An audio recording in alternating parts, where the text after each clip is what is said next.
I would like to remind the audience to show courtesy to both our speakers. In particular, this means that no shoes can be thrown at them. However, as Hamza does boxing training, I'm confident he could show George W. Bush a thing or two when it comes to dodging any oncoming projectiles. Hamza is such a fine speaker, you might enjoy listening to Hamza for an eternity. I think Hamza would enjoy listening to Hamza for an eternity.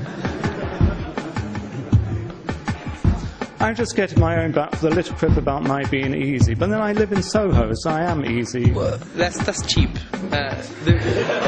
It's probably as cheap as the wine that you've been referring to all day. I mean, okay, that's okay. Well, thank you. You're arguing my point. Let me just argue for you too. I don't think you have to do with it. Yeah, but let me make.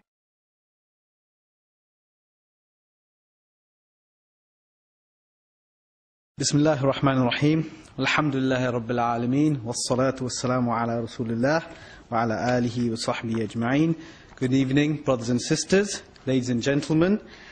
I feel privileged for being asked to chair this event at my former university, where I graduated some 15 years ago.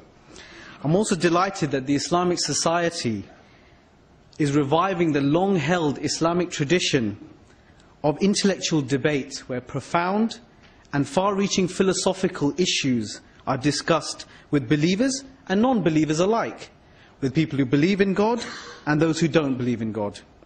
We're reminded of Abu Hanifa, Imam Ghazali and Ibn Taymiyyah, to name but a few, whose contribution to human thought is unprecedented, and their ideas live on in voluminous works. Tonight's debate is entitled, "Can we live better lives without religion?" And I'm sure you'll all agree that that is a very important question. Well, of course you do, otherwise you wouldn't be here, and there's no free food, so that must be the reason why you are here. Now, tonight's debate is actually not an abstract philosophical discussion. It's about life. It's about what we say about it, what we should do with it, and most importantly, how we can make it better. So this subject affects all of us. In recent times, we have been witnessing a campaign that is seeking to highlight the apparent incompatibility between reason and religion. This campaign is focused on attributing total irrationality and ignorance to religion. This campaign, sometimes known as neo-atheism, has its high priests, see what I did there, such as Richard Dawkins, Christopher Hitchens and Sam Harris. And they've had some considerable success insofar as developing a new narrative against the revival and existence of current religious worldviews. So tonight we will examine and scrutinize the validity of a particular aspect of this very narrative. So I will now introduce our participants. So we have Peter Cave on our extreme right. He is a philosopher lecturer and the British Humanist Association's chair of the Humanist Philosophers Group. He gives talks, lectures, debates, and publishes papers on a wide range of philosophical topics, often with a humorous twist. He is the author of Humanism, A Beginner's Guide, and of the best-selling Can a Robot Be a Human? And What's Wrong with Eating People?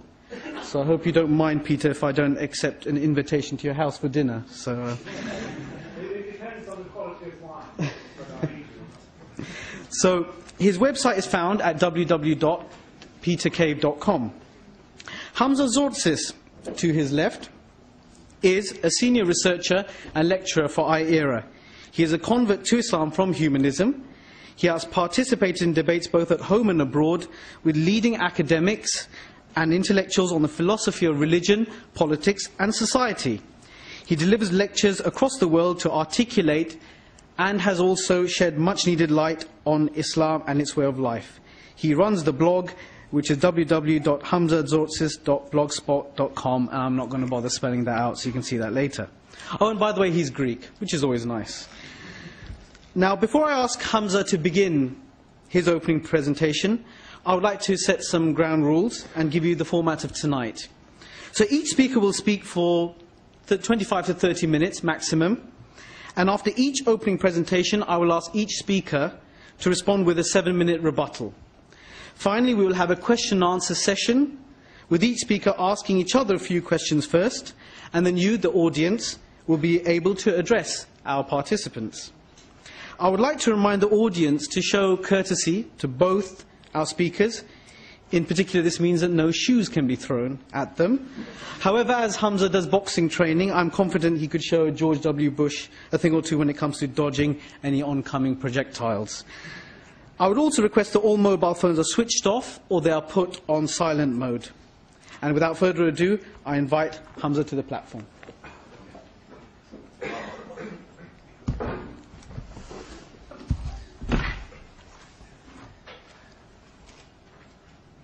I'm going to start, as Muslims do, with the name of God. Inna alhamdulillah, wassalatu, wassalamu ala rasulillah, amma ba'd. I greet you all with the Islamic greetings of peace. Assalamu alaikum wa rahmatullahi wa barakatuh. One of the prophets of neo-atheism, Christopher Hitchens, in his bestseller, God is Not Great, wrote the following words. He said, "As I write these words, and as you read them, people of faith are in the different ways planning your and my destruction, and the destruction of all the hard-won human attainments that I have touched upon. Religion poisons everything." Is he right? Or is he a byproduct of our secular society, conditioned to point the finger at religion? And this is what today's debate is about. Before I get into my main arguments, I would like to start with some definitions. Now, upon surveying the various definitions for religion, looking at literature and philosophical dictionaries, I have personally come to the conclusion that the definition for mainstream religion is the belief in a God, and that God commands you to do things. Peter Cave, sorry, that wasn't a Freudian slip at all. Peter Cave, rather. How unfortunate. Peter Cave. I'm running out of time. Peter Cave, in his book Humanism, he writes about religion and conforms to my description. He says, it involves the belief in God or gods, where the belief generates doctrines of morality and how life should be lived. Hence, from now on, I'm going to be using the word religion and Islam interchangeably. Now, my argument is that religion does make your life better. And the way I'm going to show this is by saying that the things in religion that are beneficial to your life are actually unique to religion and can never be replaced by non-religious or irreligious life. I'll give you an example. Say you have two bottles. One is full of water, the other one is also full of water, but it has some special herbs in it that are beneficial for your health, for example. They both quench your thirst. But the best bottle is the one with the herbs, because it has additional benefits that's unique to that bottle. I will argue religion, and specifically Islam, is exactly that. To support this, I will use four main arguments. 1, sociological. 2, philosophical. 3, moral. And 4, political. However, before I get into the thick of the argument, I like to highlight that all the negative things, all the evils attributed to religion are actually not unique to religion. I repeat, all the negative and evil things attributed to religion are not unique to religion. In this light, the former professor of divinity at Oxford University, Keith Ward, he writes, "It is very difficult to think of any organized human activity that could not be corrupted. The lesson is that anti-religious corruptions and religious corruptions are both possible. There is no magic system of belief, not even in the belief in liberal democracy, which can be guaranteed to prevent it." And let me give an example. Let's talk about the outdated cliche of religion causes war and conflict. Well, is that unique to religion? I argue that the common conceptual denominator is humanity itself. Let me give you some examples. 70 million people died under Chairman Mao. 20 million people died under Stalin. 700,000 innocent Iraqis no longer exist because of the contemporary war. What about World War I and World War II, the Vietnam War, the mass murder of newborn baby girls in China, or Hiroshima, Nagasaki? What about the ethnic cleansing of Tibetans? So my point is, these conflicts and this violence and war wasn't done under the name of religion, but under the name of secular, non-religious ideology. So, in the question and answers, I ask you all to have more of a nuanced approach to this discussion and transcend the outdated cliches. Let me go into my arguments. My first argument is a sociological argument, and it can be summarized as follows. Religion makes your life better in contrast to a lack of religion because it has been shown to facilitate better mental health, better physical health, lower levels of crime, higher levels of happiness, and higher levels of altruism and philanthropic activity. Let me give you some examples from key academic works in the study of sociology. Example number 1. In the Handbook of Religion and Health, edited by Harold Koenig, Michael McCullough and David Larson, they reviewed 2,000 published experiments designed to test the relationship between religion and various medical conditions. The overall results were that people of religion live longer, they have physically healthier lives, young people have lower levels, significantly lower levels of drug and alcohol abuse, lower levels of criminal delinquency, and attempted suicide. A positive correlation. Example number 2. The Gallup survey on religion in America concluded that people who agree that God is very important to their lives are twice as likely to report being very happy, in contrast to those who said God is not important to their lives. And the National Opinion Research Center reported exactly the same conclusions. Example number 3.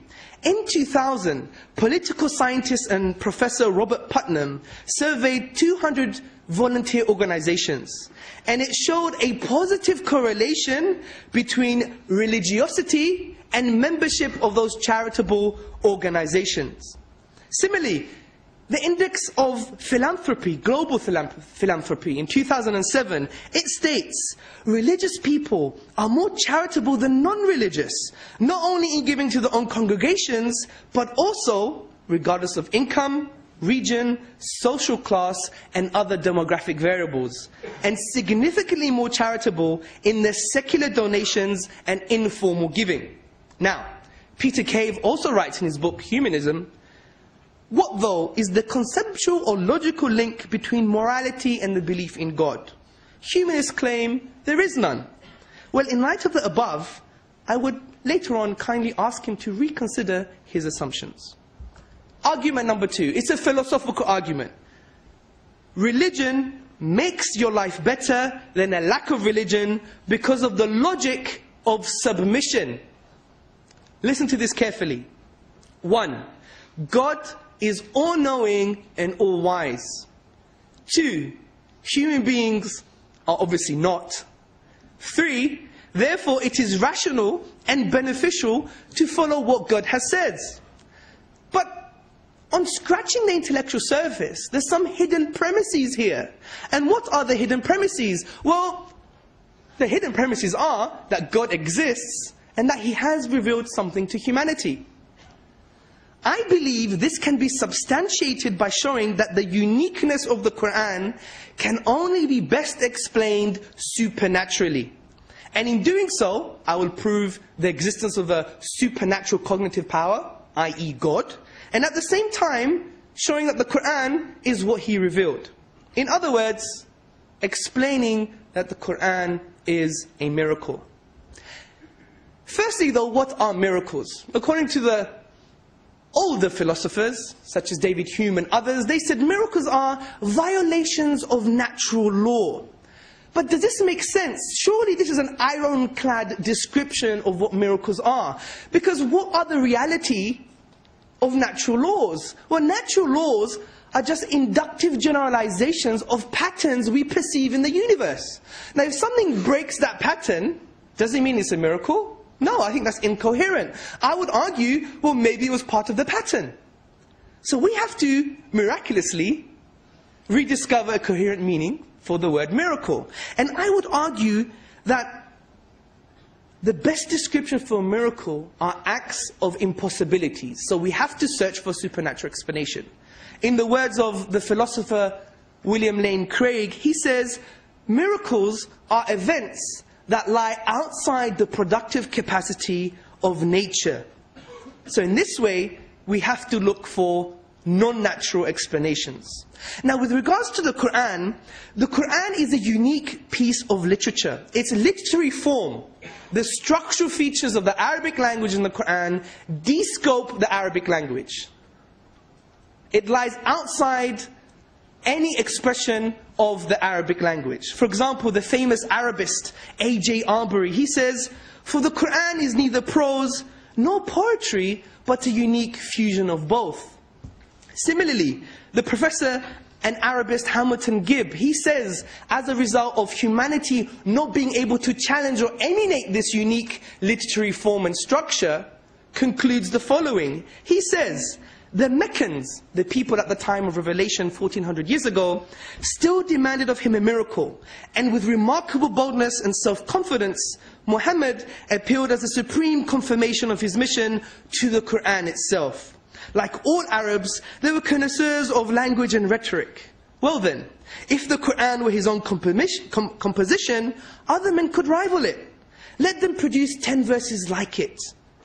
If they could not, and it is obvious that they could not, let them accept the Quran as an outstanding evidential miracle. So since all the finite letters and the finite words and the finite grammatical rules in the Arabic language have been exhausted, and we cannot produce the form of the Quran, the literary form and structure of the Quran, then surely we need to be looking for supernatural explanations. So let's go back to our definition. Since the Quran cannot be emulated, and since we have exhausted all possibilities of the nature of the Quran, which is the Arabic language, then it must be a miracle. Let me give you the summary. 1. A miracle is an event which lies outside the productive capacity of nature. 2. The Quran's unique literary form lies outside the productive capacity of the nature of the Arabic language. 3. Therefore the Quran is a miracle, which proves the existence of a supernatural cognitive power, in other words God, but also shows that the Quran is His word. So we've justified the logic of submission. 1. God is all-knowing, all-wise. 2. Human beings are not. 3. Therefore it is rational and beneficial to follow what God has said. My third argument is a moral argument, and it can be summarized as follows.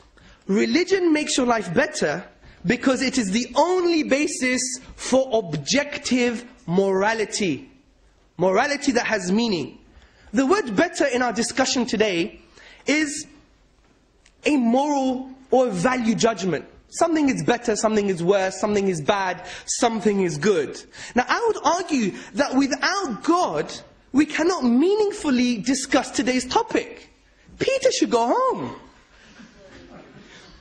This is because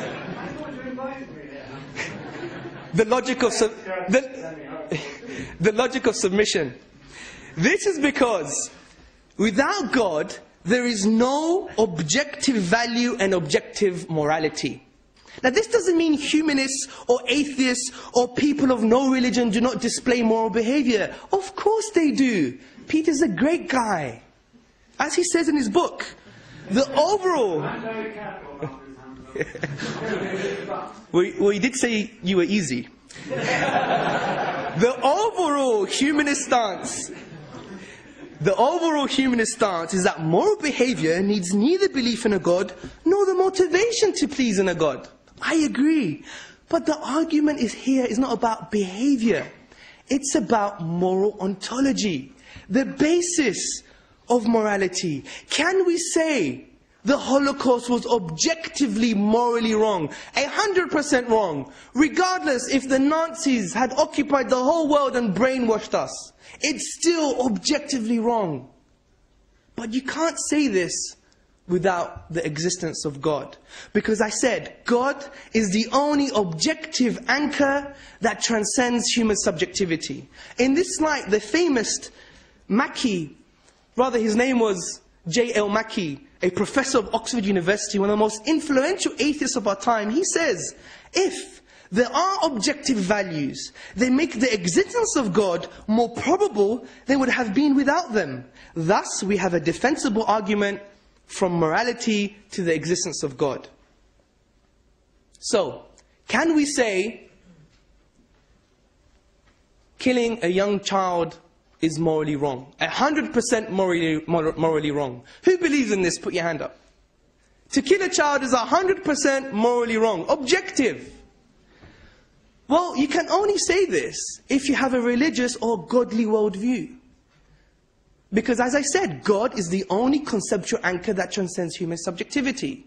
In the absence of God, there's only two other possible foundations. And those come from evolution and social pressure.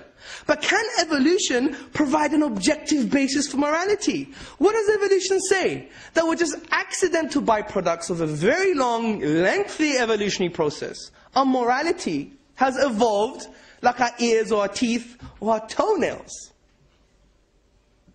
And it's illusory, because biology says that we're going to change. And if your morality is pegged on your biology, then your morals are going to change. So it's not objective anymore. This is why Michael Ruse, the philosopher of science, points this out. He explains, morality is a biological adaptation no less than our hands, feet and teeth. Considered as a rational, justifiable set of claims about an objective something, ethics is illusory. I appreciate when someone says, love thy neighbor as thyself, they think they're referring above and beyond themselves. Nevertheless, such reference is truly without foundation. So can social pressure provide an objective basis for morality? The quick answer is no.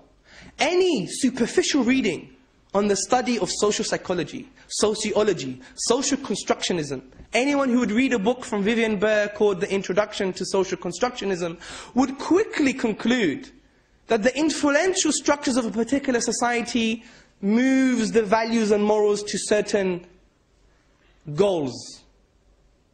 That's why we have the term modernity, which basically means, from a layman perspective, don't really believe in anything because your values are going to change over time. So we can summarize the argument as follows. 1. God is the only conceptual anchor that transcends human subjectivity. 2. The religious worldview is the belief in a God. 3. Therefore, religious perspectives on morality and values are objective, and non-religious perspectives are illusory. Now, to close this section, I believe Peter Cave does believe that killing 6 million Jews is objectively morally wrong. But he can only believe that if God exists, and that you carry a religious perspective. As Richard Taylor, one of the most famous ethicists, he writes, the modern age, more or less, repudiating the idea of a divine lawgiver, has nevertheless tried to retain the ideas of moral right and moral wrong, without noticing that in casting God aside, they have also abolished the meaningfulness of right and wrong as well. Argument number 4, and my final argument, is a political argument. Islam makes your life better than a lack of religion because its economic model deals with poverty and creates financial stability better than any other model, past or present. Let's look at the situation about global poverty. It is one of abject poverty and misery. 3 billion in the world live on fewer than $2 a day. 1.3 billion have no access to clean water. 3 billion have no access to sanitation, and 2 billion have no access to electricity. what does Islam have to say? I'm going to deliver the 6 major features of the Islamic economic model. The first feature, individual needs are defined. Islam carries a truthful, honest perspective on geopolitics.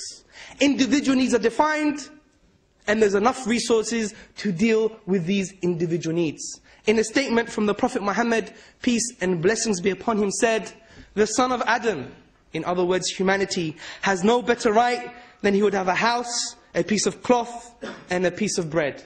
Food, shelter, and clothing. And what this creates is a macroeconomy of dealing with the #1 economic problem of distribution, rather than the liberal, non-religious economic perspective of competition.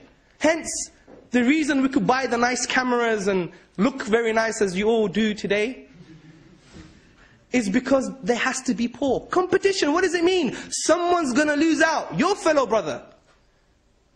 And this is why the geopolitical myth of liberal economics is damaging. There's too many needs and not enough resources. Point number 2, Islam removes interest. The Quranic injunction says, God has permitted trade and forbidden interest. Because interest restricts the distribution of wealth. And when you remove interest, there's more there's more money in the hands of society and individuals. And this leads nicely to my third point, which is about Islamic taxation aiding the distribution of wealth. Because income tax is only 2.5%. Rather, there is no income tax, but rather there is a tax that's only 2.5%. And this creates an economic stimulus. Because someone may argue, if you take interest out, people have too much money, you don't tax people, there's too much money, therefore keep it at home and hoard it. But under the Islamic economic model, it decreases 2.5% every year. So that's an economic stimulus to take your money and inject it back into society, to promote entrepreneurship and elevate the economic standards of your particular society. And this is in stark contrast to the US. According to the National Bureau of Economic Research, it concluded that the combined federal, state, and local government average tax rate for most workers is 40%. And this does not even include indirect taxation. Even from a utilitarian perspective, we should want an Islamic economic model. We'll have more money. Point number 4, it prevents monopolies. Everyone heard about the credit crunch? Well, you're students, you probably get money from your parents, right? So, the credit crunch happened because you just let freedom be too free, if that ever makes sense. The global market of free economy, with no mechanisms to prevent hoarding of wealth, monopolies, and all the issues that were deliberately, in some cases by some bankers, done to create this financial crisis.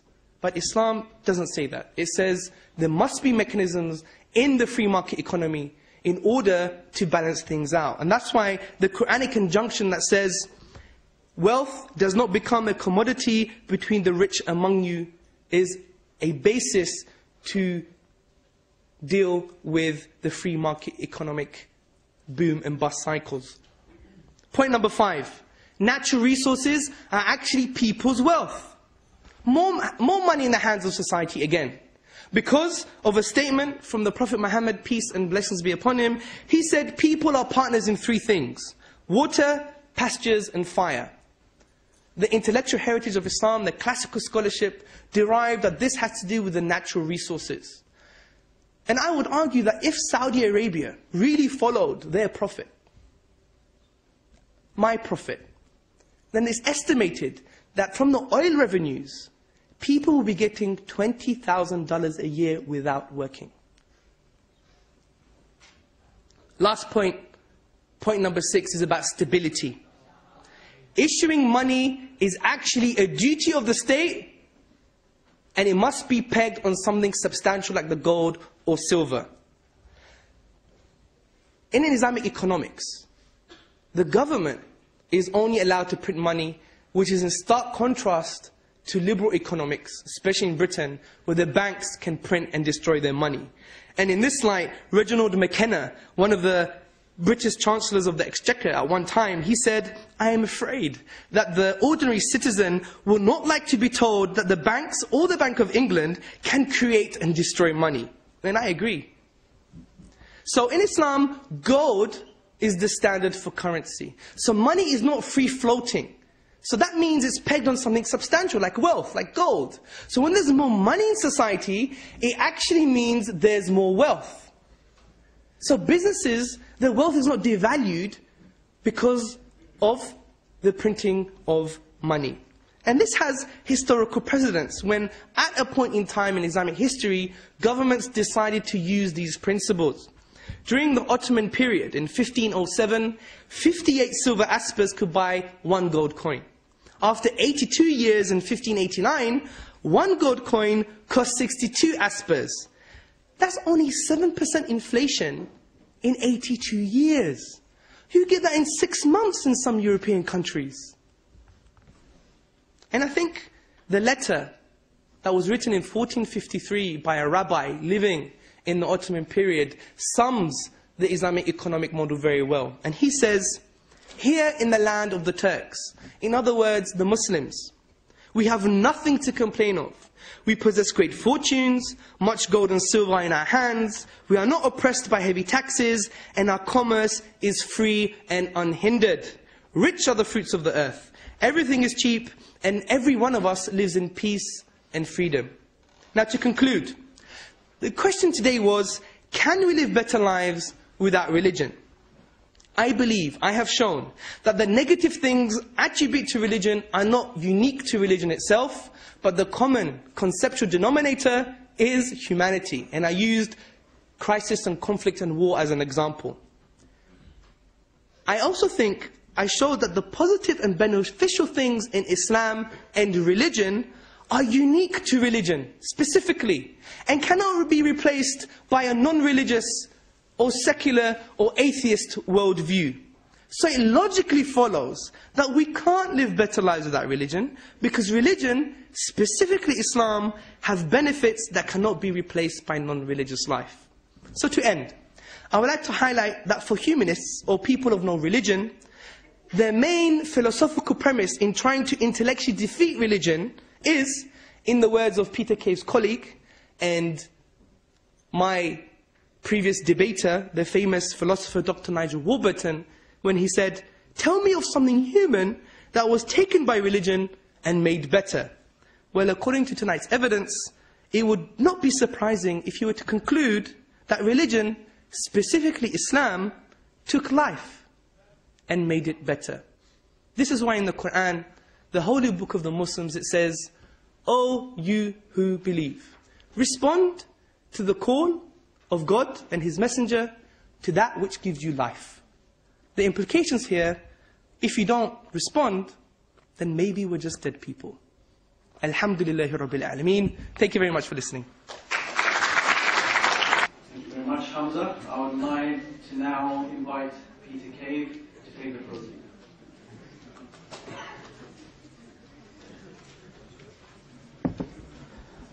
Well, I must admit, I don't know where to begin, except that's a way of beginning, of course. I suppose at these events, particularly at this event, with such a fine, dare I say, silver-tongued speaker, I'm worried that I might suddenly be converted to the Quran. But then, all of a sudden, I think this is unlikely to happen, because I think you started losing me, and certainly lost some of the audience, when all of a sudden you were managing to deduce economic models from the Quran, and that seems rather implausible, particularly if we bear in mind the state of certain Islamic countries. There are so many things which you said. Again, I start pondering on where to begin. You talk about how many, many people are in abject poverty and misery. Indeed, that's true. That's terribly true. At this very moment, millions of people are starving and suffering. It's amazing to me that you can accept that and yet also talk about there being an all-powerful God, who I believe for many religions is meant to be a loving God. That sits uneasily to me as a humanist, and so that's a sort of consideration which would lead me to start wondering quite what's going on here, Hamza. I'm quickly glancing down the list of other points you made. Somehow we had a story about 2 bottles of water one with herbs in. I hope the one with herbs in meant grapes and it was a nice bottle of red wine.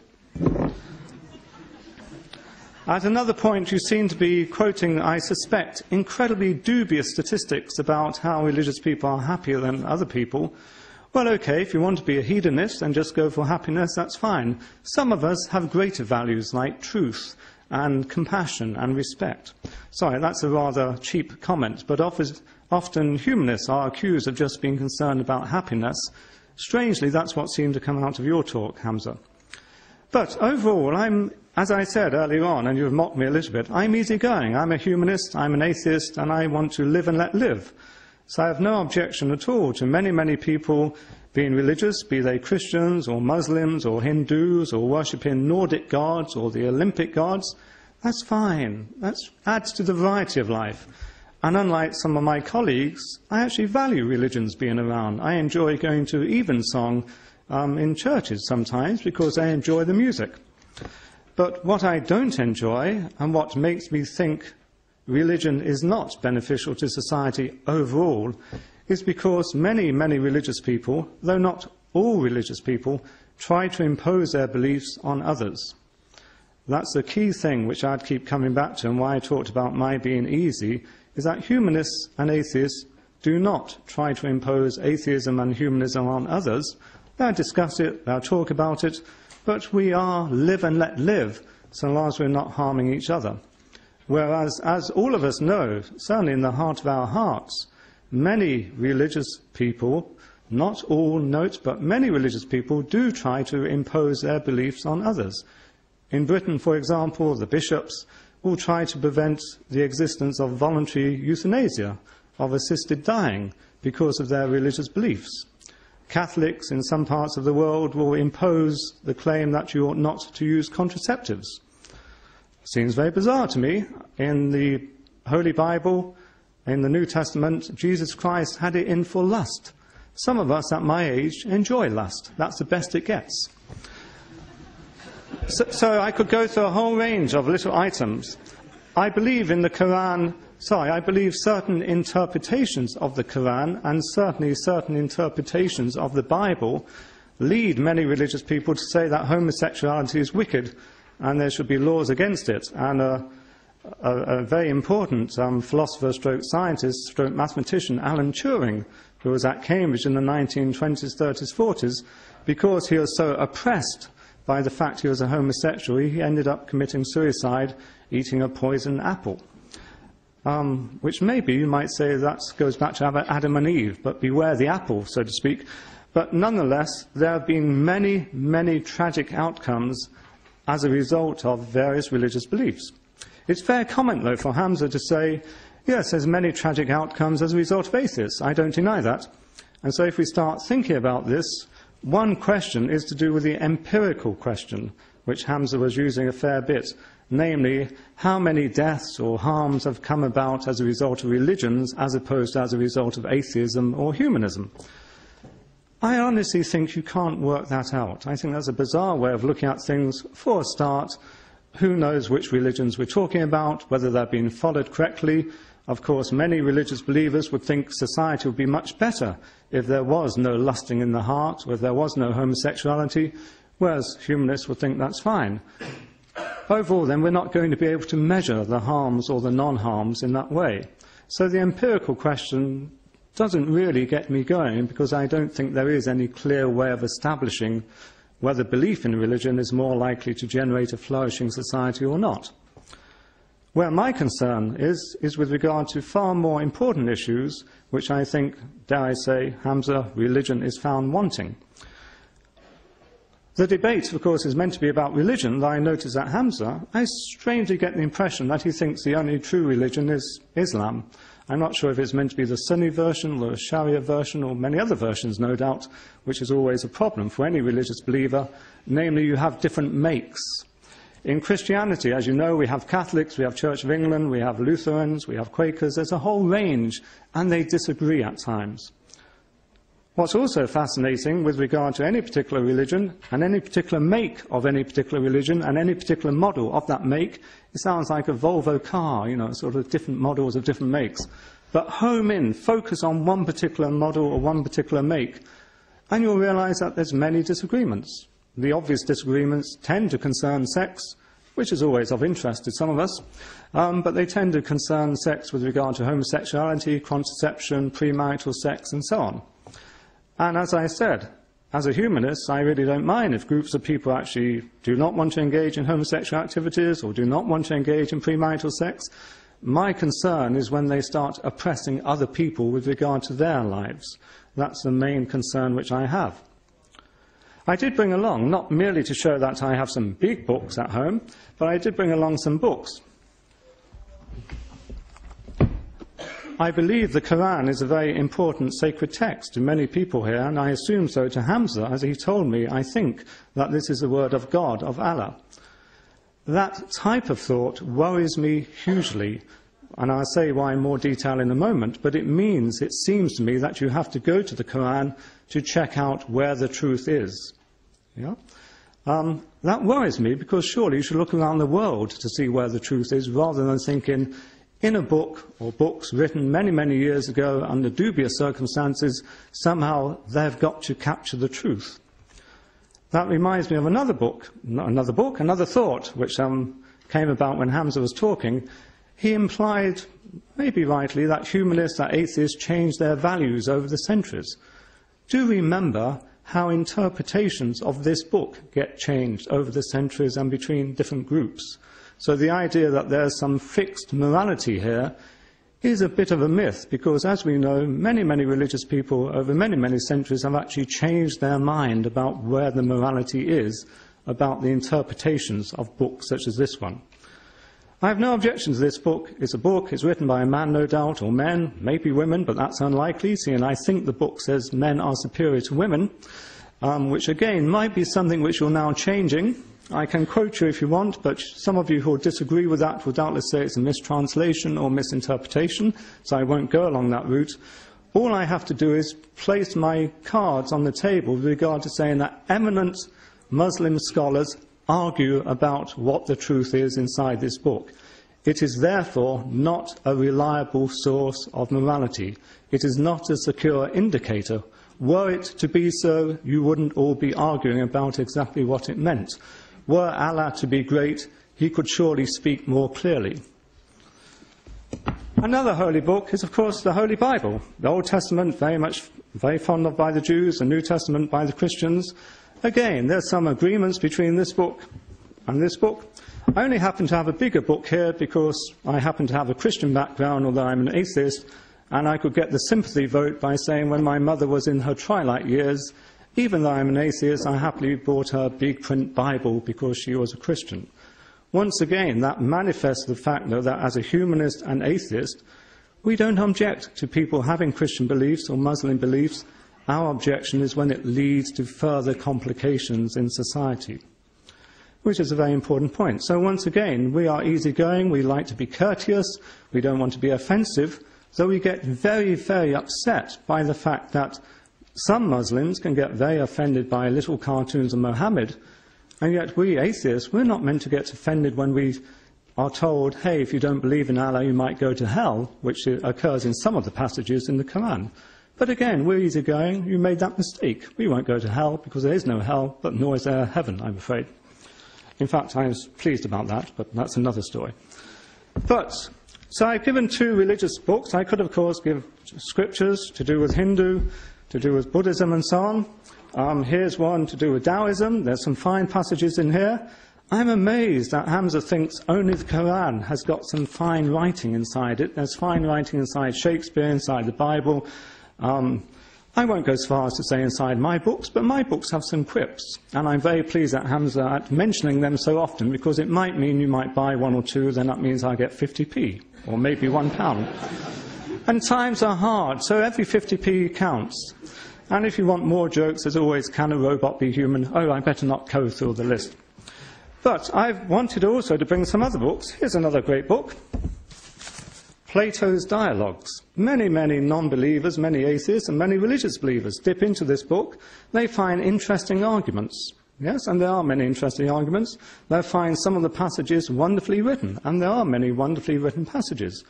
the big difference between, dare I say, this big book and, in this particular edition, this little book, is that people who read this book tend to think the truth has got to be found in this book, whereas we, as humanists, as atheists, will say, no, no, no, Plato will get things wrong, he may get some things right, but it's there to discuss.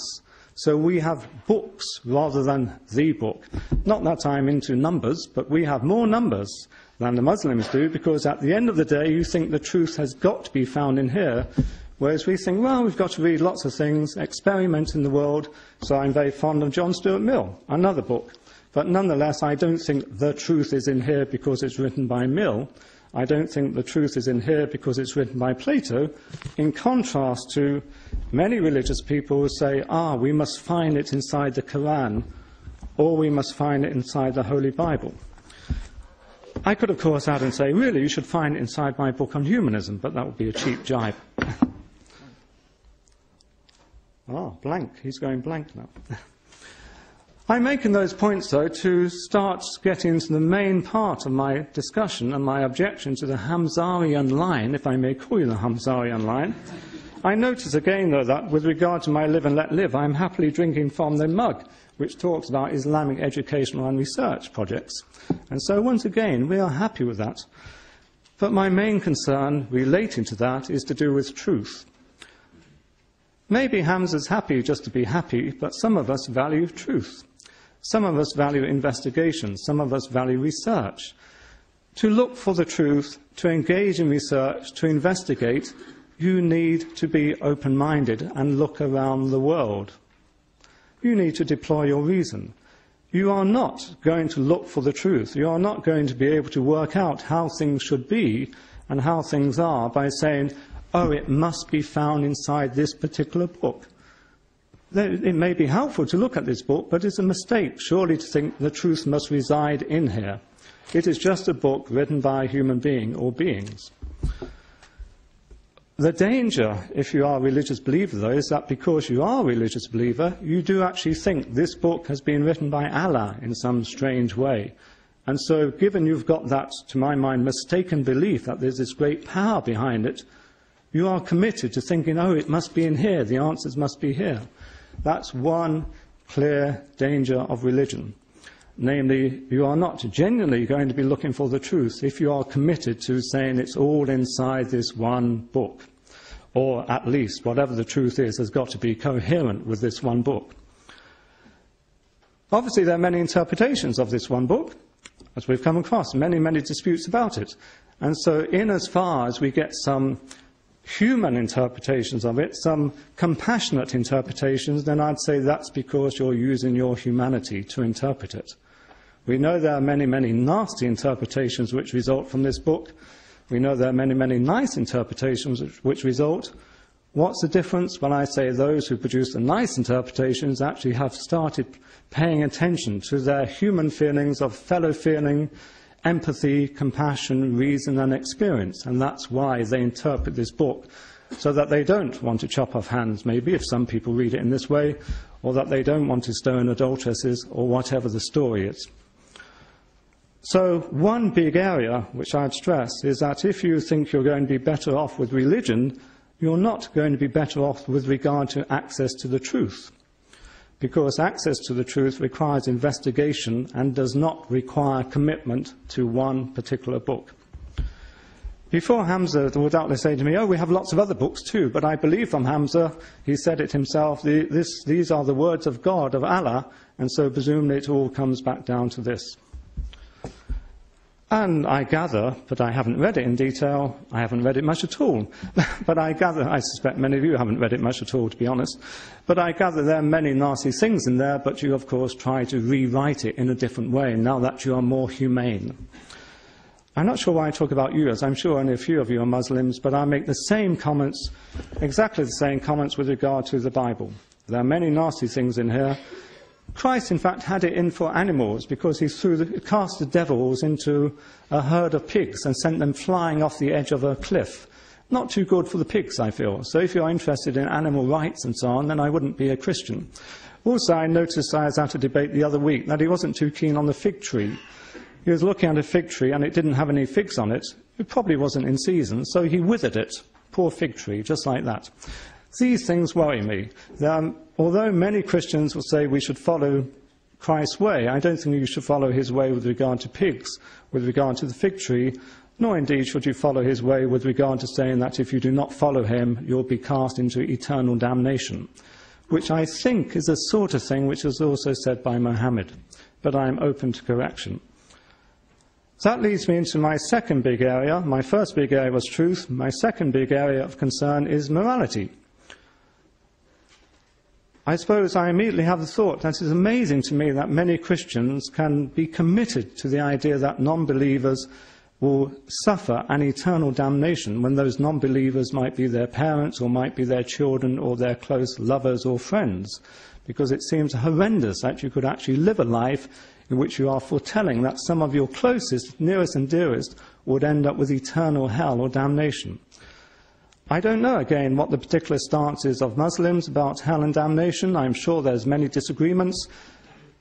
I'm often amazed by how Christians and Muslims, some of them seem to know what's going to happen in the afterlife with such detail, when, of course, from my viewpoint, there is no afterlife, but even if you believe there is one, presumably you haven't really got the foggiest what it would be like. I suspect it would be rather tedious, sort of going through these lectures time and time again, but you never know. Hamza is such a fine speaker, you might enjoy listening to Hamza for an eternity. I think Hamza would enjoy listening to Hamza for an eternity. I'm just getting my own back for the little quip about my being easy, but then I live in Soho, so I am easy. Returning to the second point, the first point was true, the second point was to do with morality.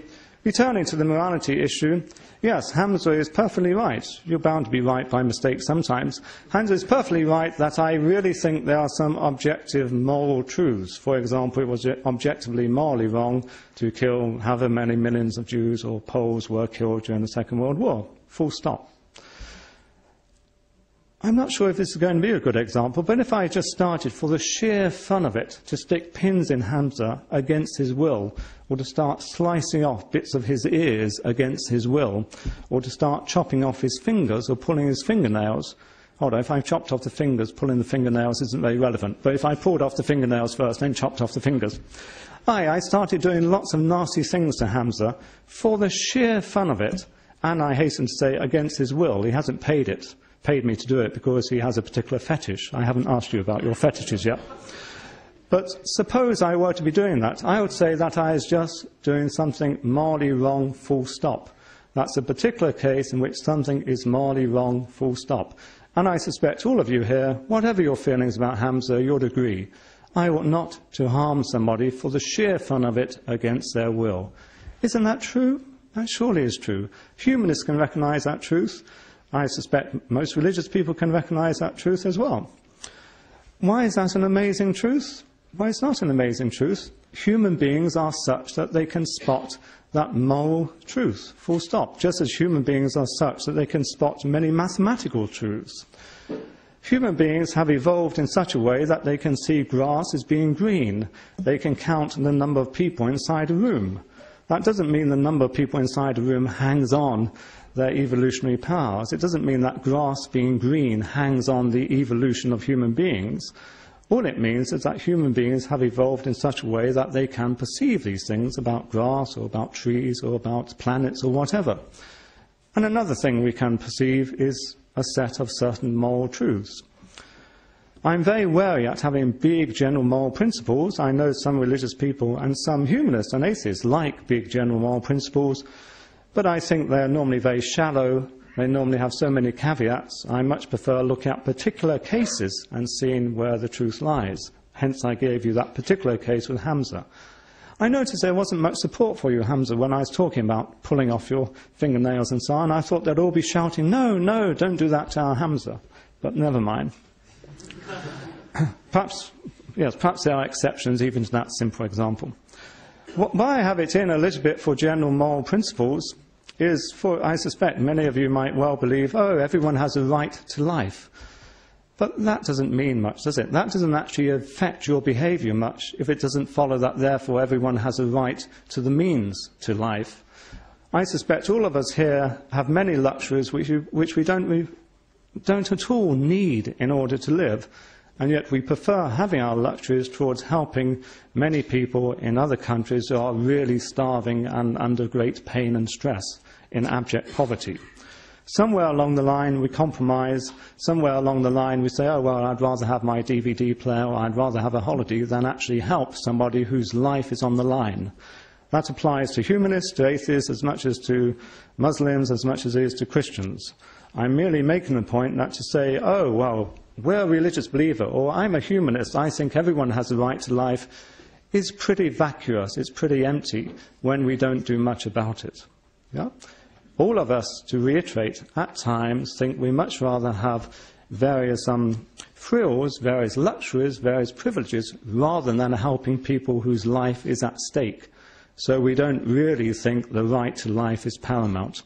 If we did, we'd be changing our behaviour. This applies, as I said, to non-believers and believers alike. I'm merely making the point that to say, hey, we've got these big moral principles from religion, they don't count for much if it doesn't affect your behaviour much. Furthermore, with regard to the morality issue, and then I go on to my third point, then I end.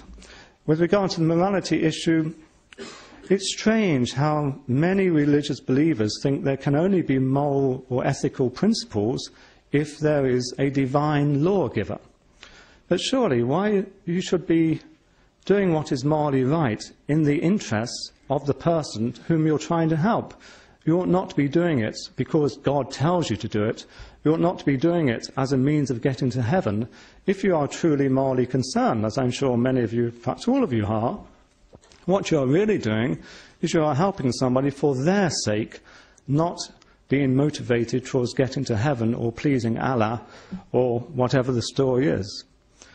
Furthermore, there's a famous argument which Hamza hasn't mentioned, but it's a bit iffy as an argument, but you can always ask, why does God command what he commands? If he just commands anything which crosses his mind, so to speak, then why count it as being good? If, on the other hand, he only commands what is good, then already the existence of good is independent of God's commands. In other words, you've got the same problems with morality if you just say it comes down from God as you have if you say it comes from humankind. There still is the issue about what makes good good. And that's as difficult for God, so to speak, as for us. Time is getting on. I'm sure we're all getting bored. And for some of us, of course, that means we want to go off and have a drink. But maybe this doesn't apply to all of you. There hasn't the E just been over or something? Yes? Vaguely. I heard some story about a whole restaurant was filled with people, filled with Muslims last night, eating away eagerly. But my third point, though, is to do meaning. Many religious believers somehow think their lives cannot have meaning without their belief in God or Allah. I believe that's true. Many religious believers say, yeah, you know, what gives meaning to my life is my children or my job or my work, but nonetheless, what's the point of it all unless I have eternal life of some format or other with God? I think that's a dreadful idea because, A, it's intellectually dubious, because if it really is the case that something can only have meaning if it refers to something outside of itself, then that would have to apply to God as well.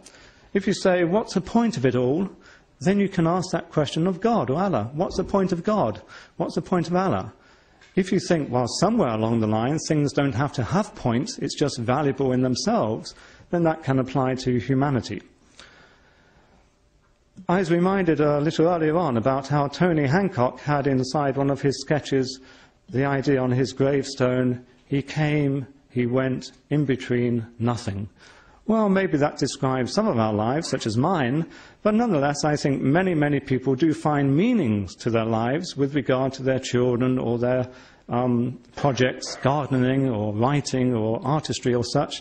And that just is meaningful, full stop. It's a mistake to think that meaning can only come about through religious belief, through in particular thinking you're going to have eternal life.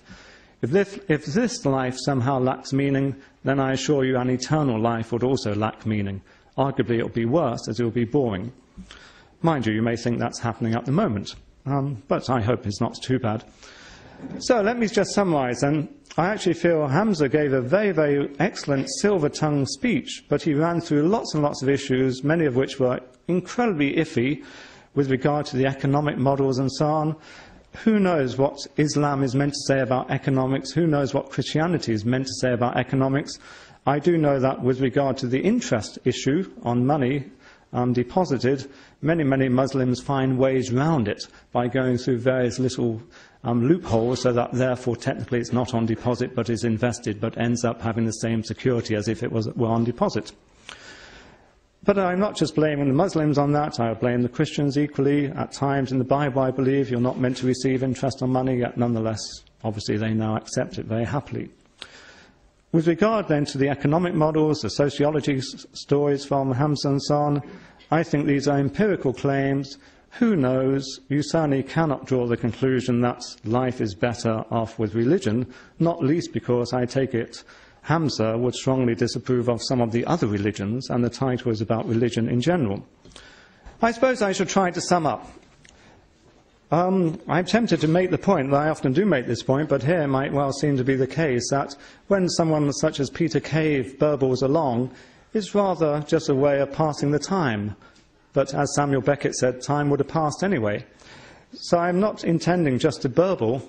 I am intending to make three very serious points, despite, dare I say, the iffiness of some of Hamza's comments, the three deep, serious points which I really would want you to think about is, if you are concerned with truth, if you are concerned with investigating how the world goes and how it should go, you ought not to think the answers must rest inside one particular book. In the case of many people here, the Quran, or in the case of a few people here, the Bible.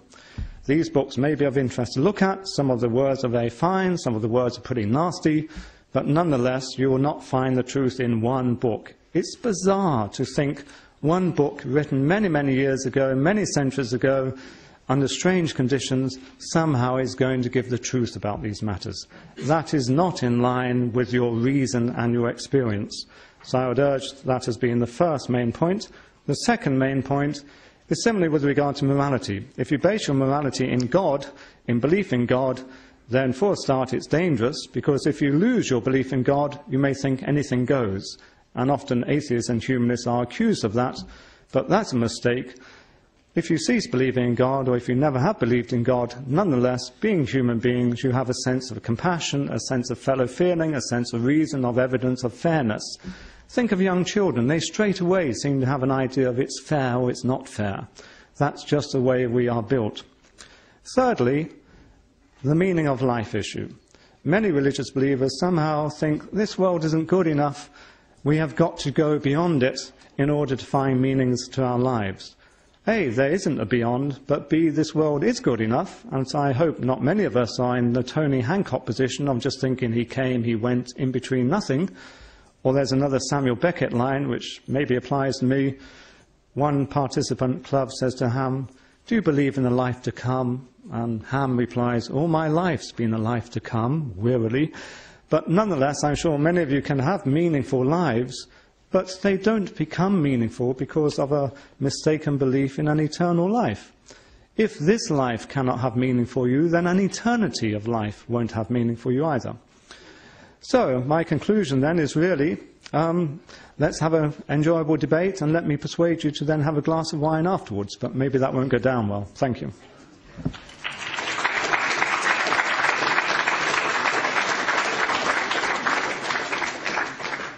Thank you, Peter Cave. We will now have the rebuttal session where Hamza will go first, and he will have 7 to 10 minutes to rebut some of the arguments put across by Peter, and then Peter will likewise have the option to rebut some of the arguments that Hamza made in this section and also during his talk. So is that a re-rebut? Maybe re-squared. Another level of rebut. Re-squared, but re-squared, but I'm a mathematician, so that's how it works for me. Okay, I don't have much time. I'd like to thank Peter Cave for being... Peter Cave, really? Yeah. Sorry? For being Peter Cave? Just for being? Yeah, for being. Because you didn't say much. The reason I'm saying that because you didn't respond to any of my arguments. You just say, doesn't make sense, it's economic model. Well, What does that that is a mean? response. Well, you have your time to speak in a minute, sir. And also, you were talking about. Well, it has to be done in a structured manner, obviously. So you asked about my fetish. I think if I did have a fetish, it would be responding to humanists like yourself. That's why I always enjoy being in this position. Now let me quickly go to some of his points and some of his outdated cliches with regards to God and religion. First, he talked about the problem of evil. You know, how dare a religious person who believes in this transcendental cause that caused the whole universe, how can he believe in such a loving and good God if there's so much evil in the world? Well, there's a problem here. And the problem is that if God doesn't exist, then objective right and wrong doesn't exist, which you never addressed in from my presentation. However, objective morality does exist, which you admitted to. Evil exists, objective evil exists, therefore God exists. So what I've done is I've explained evil, the existence of evil with the existence of God, but I don't have to explain how and why. But at least I've explained that those two things are logically compatible. So I think that's an undercutting defeater to your outdated cliche with regards to God. Similarly, you said about economic model. It sounds nice and dandy, all the points I mentioned about Islam and its economic model dealing with poverty and the financial crisis and everything, the world and his wife. Or in the humanist world and his husband. Now, the issue I'm trying to make is that, again, there's another fallacious claim. Well, look at the Islamic world. Well, I was talking about political principles here. If you can show me, and I'm happy for you to do that, to go into the Muslim world and find the Islamic political principles that they are adopting. Because I even mentioned Saudi Arabia saying that they're not adopting a certain injunction from the Prophet himself to give money from the oil revenues to the people. So you just swiftly, again, an outdated cliche. Third point, you talk about dubious statistics and sociological evidence. I mean, I didn't focus on happiness. That wasn't my focus. I talked about better mental and physical health, philanthropy, altruism, and I showed you a positive correlation. Statistically robust, peer-reviewed academic journals. I mean, you can't just say they're all rubbish and nonsensical just because you don't like them. I mean, you're talking about calling for truth. Doesn't make much sense to me. Second point, you're talking about morality and saying how we get to know morals. It's in the Quran. Why do you base it in the Quran? Well, funny enough, my argument wasn't about moral epistemology. It was about moral ontology, the basis for morality. For you to say that pulling my fingernails and pulling my hair and torturing me against my will is objectively morally wrong, for you to say that, there must be a God. Because there's no other conceptual anchor that transcends human subjectivity, something you didn't deal with again. The other point you talked about is the divine command theory, also known as Euthyphro's dilemma, Plato's dilemma. Now, many philosophers such as Philip Quinn, Robert Adams, William Aston and William Craig, they expose this false dilemma, adding a third alternative. And what do they say? They say our moral duties are commanded by a loving and good God, and God's very nature, and his nature is determinative of what good is in the first place. Now, one may argue, why do you choose God as the being that determines good? Well, by definition, God is the only thing worthy of worship. And what is worthy of worship is something that is morally perfect. So I think that breaks the dilemma. The other point you made about voluntary euthanasia and homosexuality, again, value claims and moral judgments about certain things. You presume them as if they're objective in nature in the humanistic perspective, which there's even difference of opinion amongst humanists and atheist scholars with regards to euthanasia and things like abortion and other things like homosexuality. And I would argue, where is your standard? You don't even have a standard. How can you come here and just say these things are right and wrong when you don't even have a standard? I don't tell you. Without God, your morality is meaningless. It's ephemeral. It's like the lion when he rips the blood, he rips the neck of a deer and drinks its blood. We don't say, hey, that lion is acting immorally. No, it's not murder. He's following his instincts. And what does evolution say? The basis for your morality. What does it say? It says we're just animals. And if you think human beings are something special, then you're talking about speciesism, the unjustified bias for a certain particular species, which is unjustified.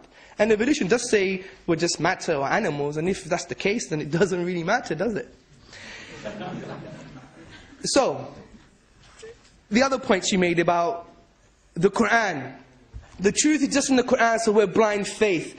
It's quite funny because the Quran is probably, in my opinion, the only religious book that points to the outside world. Have you not seen the things in the creation, the heavens and the earth? Ponder, reflect. يَتَفَكَّرُونَ in Arabic. Those who reflect. Has a deep meaning. You're not just a desert romantic touching the sand and looking at the stars.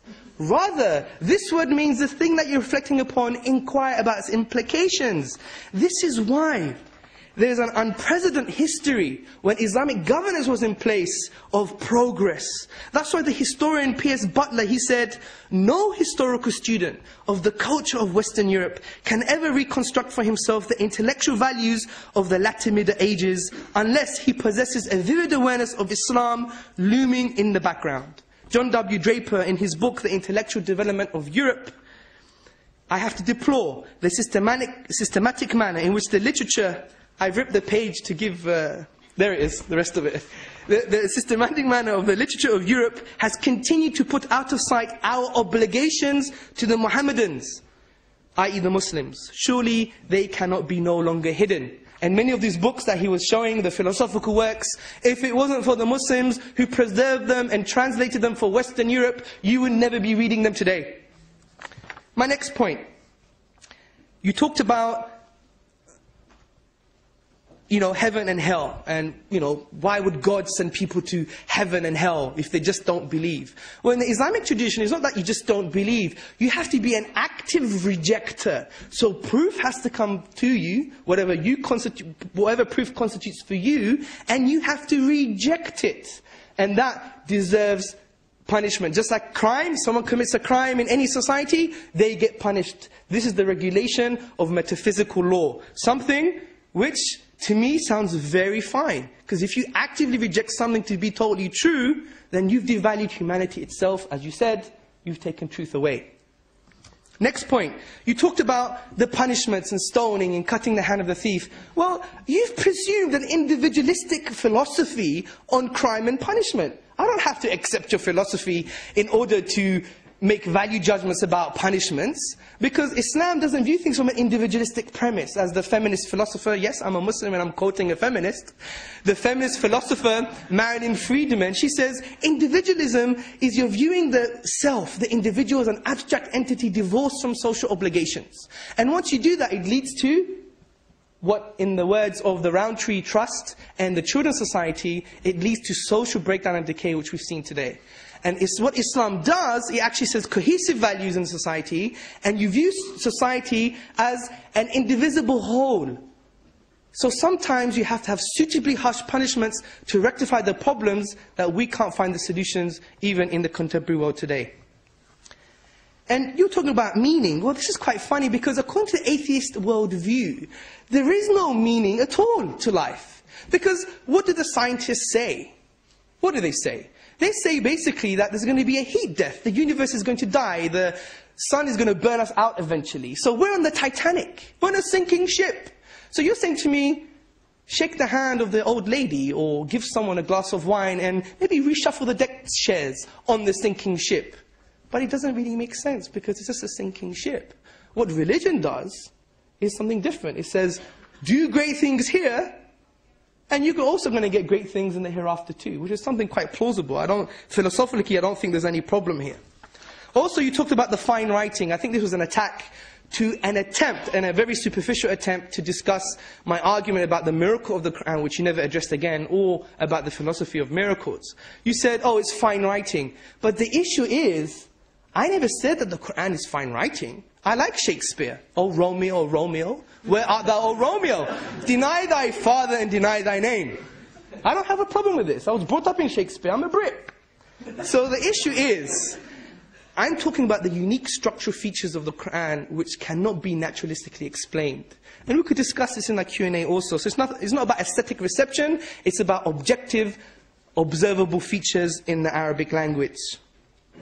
One more point, I think you've made quite a few points. One more point I'd like to make is a final point, which is quite interesting, about interpretation. Humanity obviously has different perspectives on things. Differences of opinion or of interpretation are not unique to religious discourse. Rather, it's a human phenomena again. Even in secular law, because the Quran is not only a spiritual book about morality and how to live your life, it's a legal book also. And a legal book, you require tools of interpretation, which the Quran details how to interpret it for you. Similarly, in secular law and UK statute law, you need 4 rules of interpretation. The golden rule, the literal rule, the mischief rule, and the purposive rule. And these are rules in order to extract law from secular text. So if you deny that for the Quran as a legal code, are you denying that for the secular code? Of course not. And I am, just to finalize, I think I've addressed most of your points. One thing I would like to say is, the question is, can we live better lives without religion? Not can we live truer lives without religion. There is a big difference. So I'd like to point out to you, Mr. Peter Cave, that please address my arguments, which just to add the evidence on sociology in a less rhetorical way, more of a nuanced discussion, the philosophy of miracles with regards to the Quran, also objective morality. You didn't address that. You went to epistemology and how we can get to know morals and what we can feel. And you said, well, torturing someone is just wrong. I don't think that's an argument. It just is. Well, I could just come to the podium and say, well, God just is, Islam just is, the Prophet Muhammad just is. That's not an argument. You can't have your cake and eat it. Also, about the political aspects in Islam with regards to economy. You didn't deal with any of the 6 points that I raised. Finally, I'd really like to say that the statement of the Prophet Muhammad, peace and blessings be upon him, when he said the cure to ignorance is actually to ask and learn. And I do ask you to proceed in that light. Thank you very much for listening.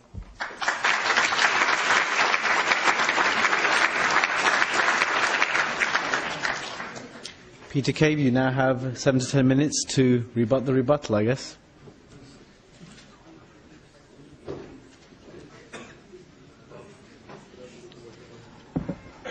Well, once again, I wonder, how can I follow that? Then I think, how can I follow that?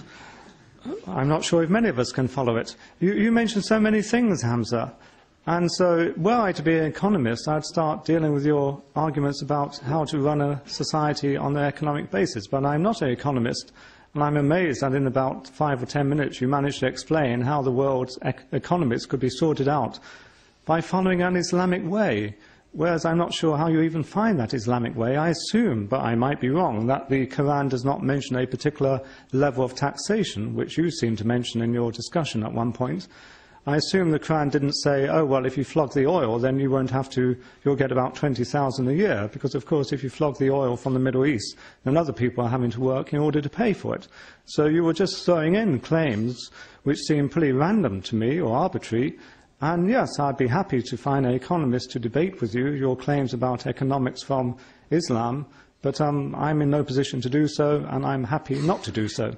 Because I thought we were really looking at the deeper questions about religion, namely about how it is better to live or not with regard to religious values. I suppose I still am baffled by how you very casually say, with regard to morality, the standard is God. What does that mean? You criticize me for saying that there are some objective moral truths, such as I'm not so sure about this one now, not sticking pins in you against your will and so on, Hamza. But nonetheless, what does it mean to say God is the standard? That's a pretty empty comment unless you can draw conclusions about what that standard is. And as we have all agreed, it seems, that if you try to draw conclusions about what that standard is, you get radically different answers because you get different interpretations. In other words, it does not help your understanding of morality to say, oh, well, God sets the standard and you're an atheist, so you haven't got that standard. That's utterly pointless to say that, because if you read the Quran, if you read the Bible, serious scholars who do these things, they draw radically different morals with regard to the ones I mentioned, with regard to premarital sex, with regard to lusting, with regard to contraception, with regard to euthanasia, with regard to abortion. So it doesn't help, I repeat, to say the standard is God, unless you can say more about what that God standard is. In fact, you seem very interested, going back to the economics, to return us to the gold standard. I would have thought you would be keen to press the God standard. But I suppose you are. But your God standard doesn't help because we don't know what to draw conclusions from with regard to it. It's an interesting fact, though, that people who do interpret the Quran in different ways, people who do interpret the Bible in different ways and other religious texts, well, which ones do we go for? I would recommend, as a humanist, we go for those which cohere most with the idea of live and let live, encourage people to have flourishing lives, don't oppress people. Many religious believers, as I've said, do end up trying to impress and indeed oppress non-believers, and that's a big concern with regard to how a society should be run.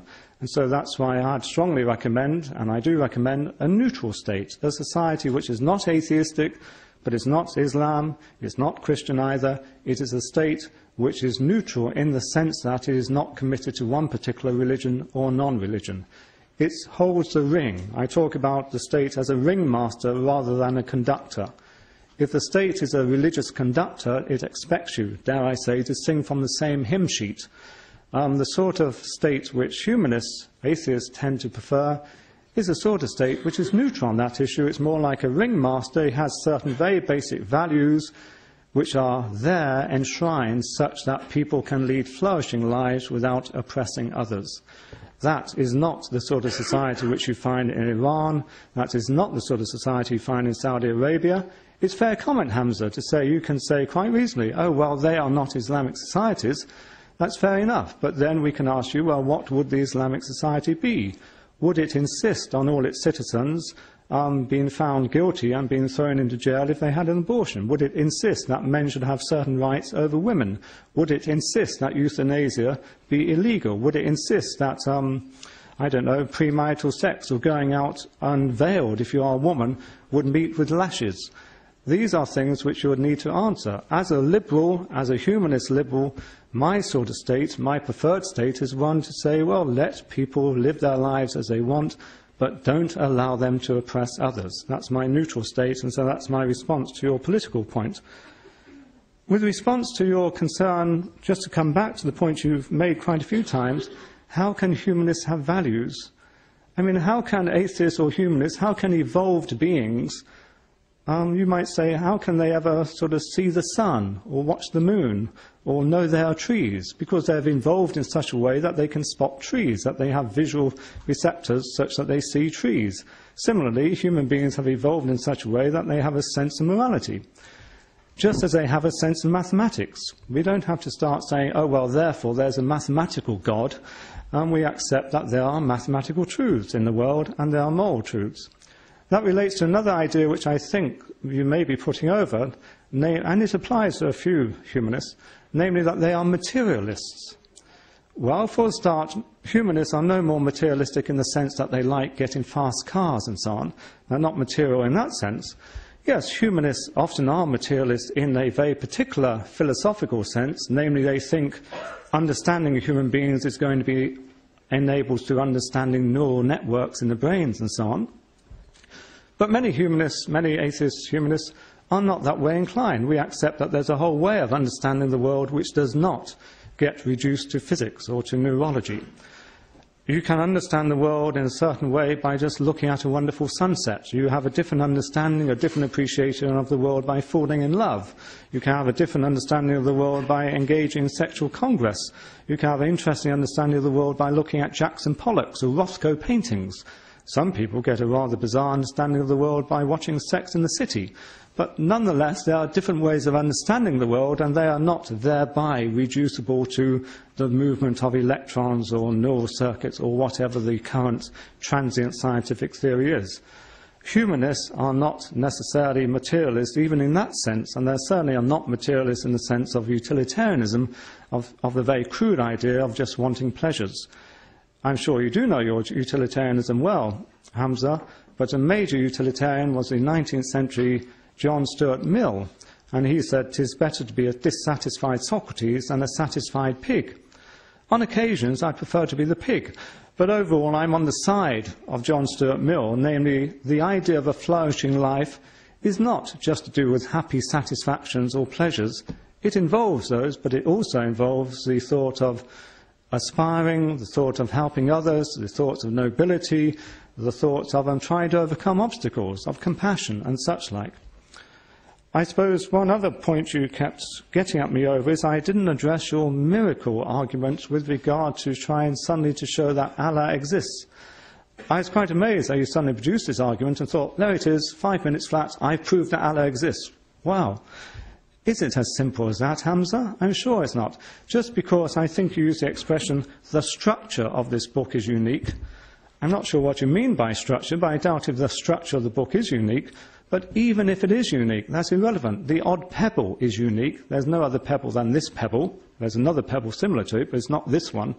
Uniqueness in itself does not manifest the idea of divinity. And as you yourself said, miracles in nature might just be perceived as slightly more complicated patterns of the laws of nature, of the regularities in nature, more complex patterns. Okay, the Quran is a part of that complex pattern of nature. There's no need to pop God in at the top of it. My very, very general point then, and I don't have it in regard, I hasten to say, I like to hedge my bets, you know, I would like to put that on record, as Bertrand Russell maybe did at one point.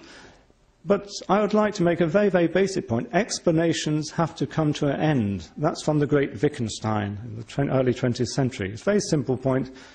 Explanations have to come to an end.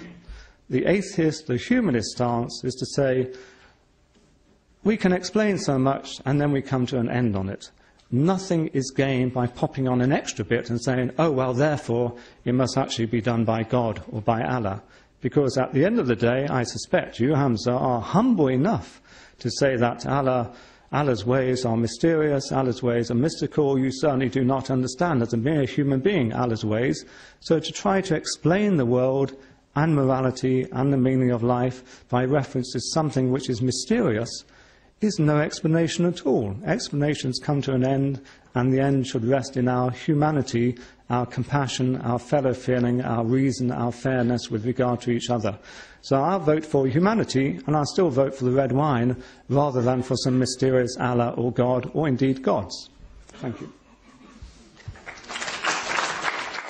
So this is going to be your opportunity to ask questions directly to our participants, or you may choose to write it down on a piece of paper, whichever way you wish.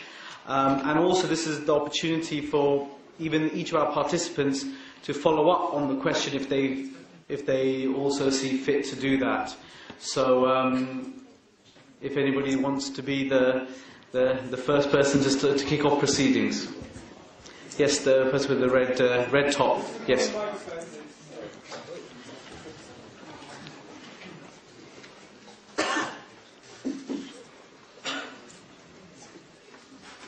Basically, question to Hamza, I guess. There are many people who are religionists, and there are many people who believe in God, and there are many Muslims in the audience. So what?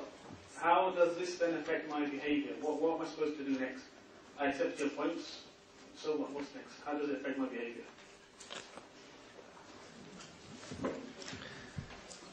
Okay, that's a very good question. I mean, when any human being adopts a certain worldview about how they see the world, how they see man, women, life, universe, it actually inevitably shapes their behavior.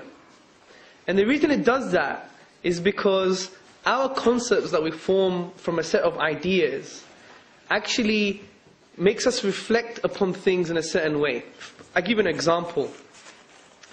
As a Muslim, and this is just a subjective thing, what I'm saying, if, for example, I were to see that the majority of you were in inevitable crisis at the moment, I would, I hope, sacrifice myself to help you guys, if that meant the case, yeah?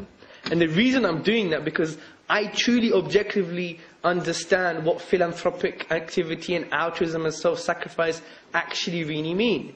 Because from the Islamic worldview, we do all our actions for the sake of God. Now someone may think, well, that sounds quite bizarre. Why can't you do it for their sake? But there's a problem in that, because if you have benefit-orientated actions, then if something better comes along, then the previous connection you had could be easily discarded. And that would also show that human beings have extrinsic value, not intrinsic value. Like extrinsic value means money you can use for an end, to buy something. So it has external, extrinsic value. But I believe things have intrinsic value because God exists and because what God says about humanity and life and the universe. So I would be able to do that. Do you see my point? So that's a specific example. Similarly, it also shapes our political view. Peter Kay talked about that he is a liberal, which I don't want to build straw men, but my personal understanding of what a liberal is someone who adopts a basic philosophical premise of individualism. Because if you see the European history, when the Catholic Church used the coercive arm of the state to oppress thinking and the masses, and there was huge wars, you know, the 30-year wars, the 80-year wars, the massacre on St. Bartholomew's Day, etc. And that created an environment where thinkers had to come out and say, well, we need to develop an individualist doctrine on humanity and rights. So that's where you had the birth of individualism, which formed the premise for liberalism. Now, I disagree with that premise totally. And that's why I see crime and punishment, for example, in a more different perspective. One could call it collective plus individualistic at the same time.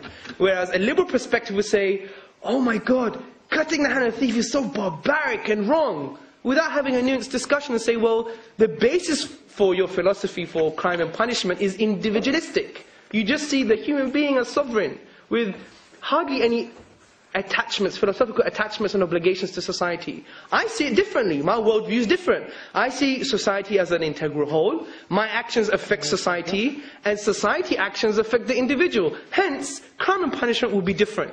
And that's why we should always understand our worldview. And the question is a great question, because adopting a worldview and a perspective has huge implications. And the ones that I've just given you hopefully were more practical. Thank you. Just a couple of words. For a start, it isn't, I suppose it's more than a couple already, but just a few words. For a start, the liberal isn't committed to individualism in the sense in which you do it. The liberal obviously does have a sense of community, has a sense of concern for their family, for wider circles, for maybe their gardening club, or maybe their local authority. So it's a false dilemma to suggest either you're an individual liberal, or alternatively you've got to be a communitarian. Secondly, you casually come back to this chopping off hands, Hamza.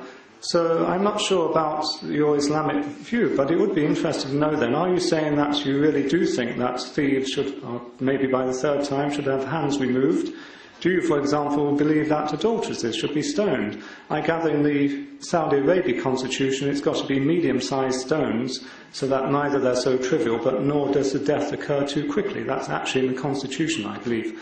But presumably you're going to disagree with that, but as you seem so clear about the nature of punishment from Allah, perhaps you'll give us some examples of what punishment you think there should be. I, as a wishy-washy liberal, feel very uneasy about punishment, but I recognise we have to do it, so I could discuss it happily with you. I mean, that's a question to you. That's obviously a question to myself. I mean, as I said, the things that you passed value judgments on, the first thing is, you know, I don't think I should even maybe entertain a conversation with you on this issue because, again, you don't have an objective basis for your values, as you said. But you do, so tell us. That's why I'm going to answer the question. Help us, yes. I will help you, indeed. But I just want to make that point and reiterate it again and again that where is your standard? However, let me talk to you about my standard. And the situation is very simple. I talk about humanity's standard. Sure. I mean, the representative for humanity on my right, ladies and gentlemen. As if people of religion are not part of the human race. I am from Greece, I guess, so. Okay, wow. The situation is this. First and foremost, in the Islamic narrative, we don't view things from an individualistic lens. And I wasn't claiming that you don't have family bonds and ties, no. I was talking about your political philosophy is viewed via the prism of individualism. So when you see crime and punishment, you say the individual rights and individual freedoms. I particularly disagree with that because individualism doesn't necessarily have to be true. And there's many reasons why it's not true. One of the reasons include that we know from developmental psychology that we're going away from the Piaget view on children are developed just on their own as the individualist constructor via individualism. No. actually the child develops his cognitive or her cognitive abilities via social links and attachments. So individualism from the onset is totally inaccurate. So there's other reasons why individualism is a flawed concept, which is quite interesting in the last 20 years of humanitarian critique. But that's another discussion. So Islam doesn't adopt that view. It adopts, I think, a more corrective view, which sees individuals as part of society and society as part of individuals. So now, there's an effect now. Individual actions do affect behavior, and societal pressures do affect behavior also. The point is, what you shouldn't do though is just make Islamic law a comprehensive legal system and just sex it up. I think it's awful. You just make it you make a caricature of it. Just imagine this, there's Tesco's down the road. There's a sister with a hijab and the cloak, the jilbab. And there's a brother with a very long beard, and he has a sword down his jacket. There's a poor guy who's just stolen a cookie because he's hungry. He runs out of Tesco's. The sister trips him over. The man with the beard pulls out the sword and says, Allahu Akbar! And cuts the hand. This is a caricature of a comprehensive legal system. I mean, you've jumped into the narrative of Sky News and Fox News, and as a philosopher, I thought you wouldn't do that. However, you did. Let me just finish my point and you can come back to me. Honestly, I will give you the time. Because if you go to my Greek village, ask for the time, they go... So we have plenty of time. So what happens, so what I'm trying to say is, it's not a caricature. So what we say is, Islam decides to say we're not going to have a principal distance of the conception of the good life. Liberalism says you shouldn't really teach people what a good life is. Don't have that conception. No, but Islam says no, there are certain things which are objectively good and we must propagate them in society. So cohesive values such as justice, mercy, compassion, things that Peter Cave thinks he has a monopoly on, like humanism is all about compassion and justice and mercy. So we propagate these cohesive values. Not only do we propagate them, but we politicize them, and everyone knows about them. You hear them on media, TV, teaching, etc. And on top of that, you have a very strong justice system. Whereas we don't believe as Muslims beyond reasonable doubt, because doubt is in that sentence. We say it has to be almost as if it's virtually impossible. And there's, for example, for cutting the hand of the thief, where he had to steal out of greed. Not because he was hungry, because it's the duty of the state to provide these things for every individual. Unlike you see in liberal Britain, we have 90,000 homeless people. Whereas in the Islamic governance, what it does, it says, you're homeless, have a house. You're homeless, have some money. And it's taken from the Bait al-Mal, which is the state bank. But that's another discussion. So my point is then you have 19 conditions, for example, according to some classical scholars, on when you can cut the hand of a thief, after having all these stringent criteria. So when you see it, you say, wow, it seems to me that it's a suitably harsh punishment that acts as a deterrent. And I think that's a very unique way of crime and punishment, something that we haven't seen in any society before. And when you go and look into the justice system in history, you had, if you read the works of Amnon Cohen, he looked at 1,000 sigil records of Jewish records living under Islamic governance. They had the freedom to choose the rabbinical courts, Christian courts, or Islamic courts. But most of the time, they chose the Qadi, which is the Islamic judge, because they knew justice lived under Islamic values. So when you see it as a comprehensive model, and we could discuss this forever, but when you see it as a comprehensive model, you actually see now, you know what? It's not that caricature anymore. I may disagree with it, but it does seem workable. That's why Clive Hollin, a very famous criminologist, he actually said, we have to start looking at the facilitating factors for crime, rather than keep on doing the liberal view, which is have another law, and another law.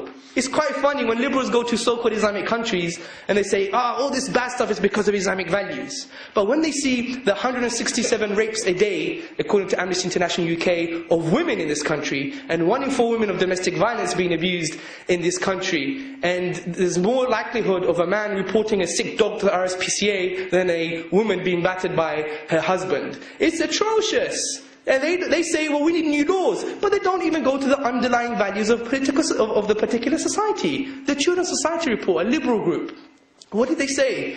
They said, we're suffering from excessive individualism, which in my opinion is the premise of liberalism. So I hope I've demystified it for you a bit. Thank you.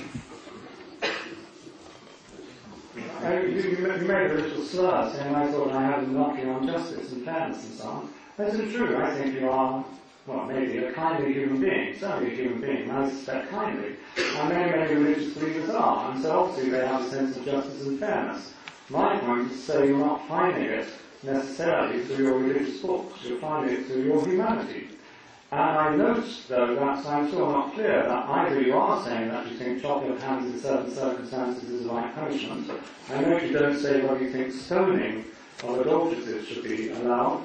And I assume then, once again, you're being very unclear whether the particular stonings, the particular hands removals which occur in various Islamic countries, whether you're saying they've got it wrong, or they've got it right, or we don't know.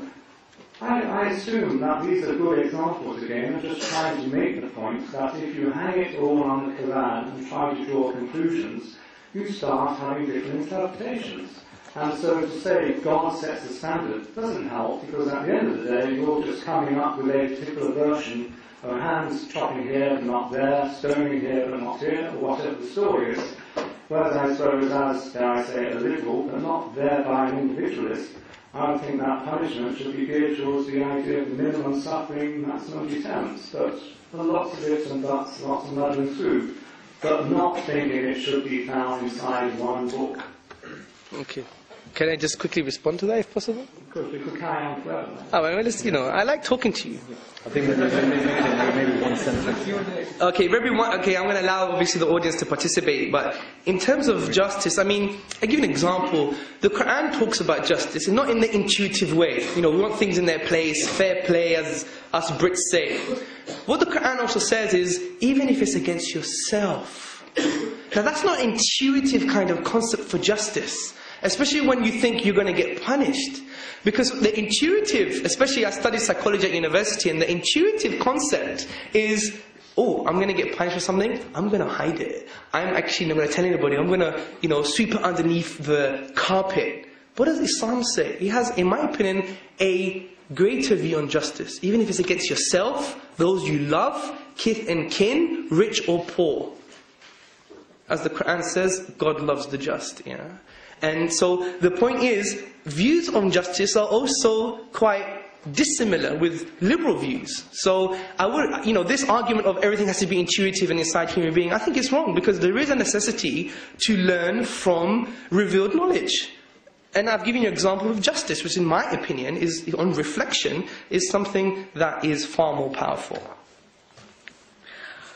Okay, I think we'll take one question from the written question, and we'll take one from the audience, inshallah. So this one is addressed to Peter.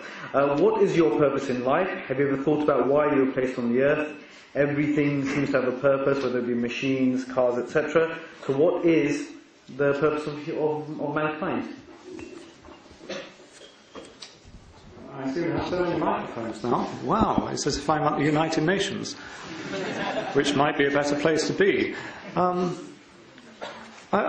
just amazed. Why ever think everything must have a purpose? Many centuries ago, philosophers, scientists, common sense people, no doubt, thought that there must be a purpose why the moon goes round the earth, if they believed that at the time, or when at one point they believed the sun went round the earth. But now we don't think in terms of purposes there. We don't think the moon has a purpose or the sun has a purpose. We have standard mechanical explanations of their movements, which, as Hamza recognised, are in fact just patterns. And so, yes, we can talk about human beings having purposes. My purpose of coming here was to try to enlighten Hamza. I'm sorry I'm failing. But one day he'll see the light. This has been quickly. I'm perfectly happy for Hamza to have his beliefs, so long as they don't oppress mine. But human beings often have purposes. Possibly, in fact, I think utterly foolishly, my parents had a purpose in doing various sexual activities to have a son. Pity them to end up with me, but, they didn't foresee that. Sophocles famously said, "May the blessed, the happiest are those never to have been born." And somehow I sometimes have sympathy with that. But I challenge the assumption then that everything must have a purpose. I think many things do not have purposes.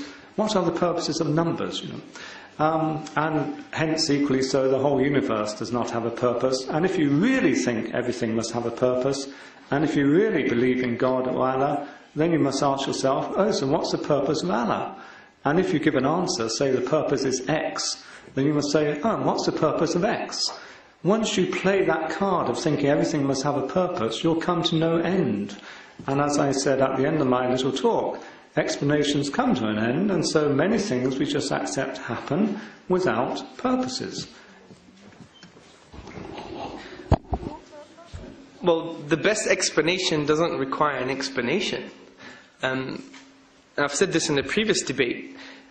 You know, if you want to find out an answer to the question of what your purpose of life is, and then you say you find out, then you want to attribute purpose to God. I mean, if God is the best explanation for your purpose of life, then the best explanation doesn't require an explanation. Even in the philosophy of science, the best explanation doesn't require an explanation. For example, the external world exists.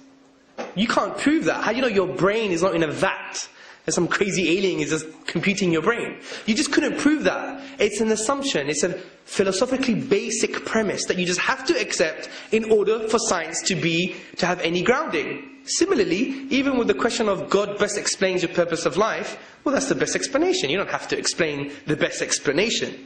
And also, I would argue the chairs you're sitting on do not have any cognitive features. They can't think and feel. But yet we attribute purpose to such a material, ephemeral object. Similarly, there is a moth somewhere in a forest that drinks the sap of a tree. And as it drinks, it excretes, it basically does a poo. Yeah? I think they know what it means. Yes. It's Imperial College. Yeah, of course.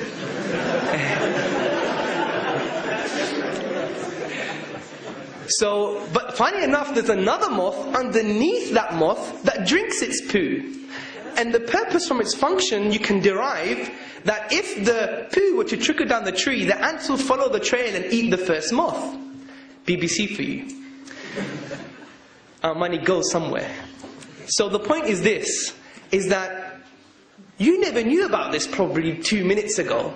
But yet there's a purpose to something so insignificant. And it's only rational for me to make the assumption, if you like, that if we attribute purpose to physical things like this, or to living moths that we never knew about, that have the most ridiculous function and purpose, then surely something more dynamic and more special, like the human being, actually must have some form of purpose. Because as many famous atheist philosophers, they debated this question, said without God, there is no meaning. And so what they discussed was, shall we suicide? And it's actually in their works. That was one of their biggest questions. Shall we exist then, since there is no meaning? Because God is an objective conceptual anchor that transcends Peter's subjectivity. I was very touched by the tale of the moth. I have some various friends who actually loathe moths because they eat away at their clothes. But I'm easy about moths as well. But in fact, I'm just easy. I'm just getting tired, really. There's a famous Peter Cook cartoon in which there's a barmaid and there's a man at the end of the bar and she says, "Bitter?" And he says, "No, just tired." But I'm never clear what Hamza's answers are. For a start, he keeps saying that I don't have objective values. I keep telling him I do, but there you are. We can't get anywhere on that one. But more importantly, on this particular question then, are you saying, Hamza, that the sun and the moon and mountains have purposes? And furthermore, as you seem to think everything must have a purpose, what is the purpose of God?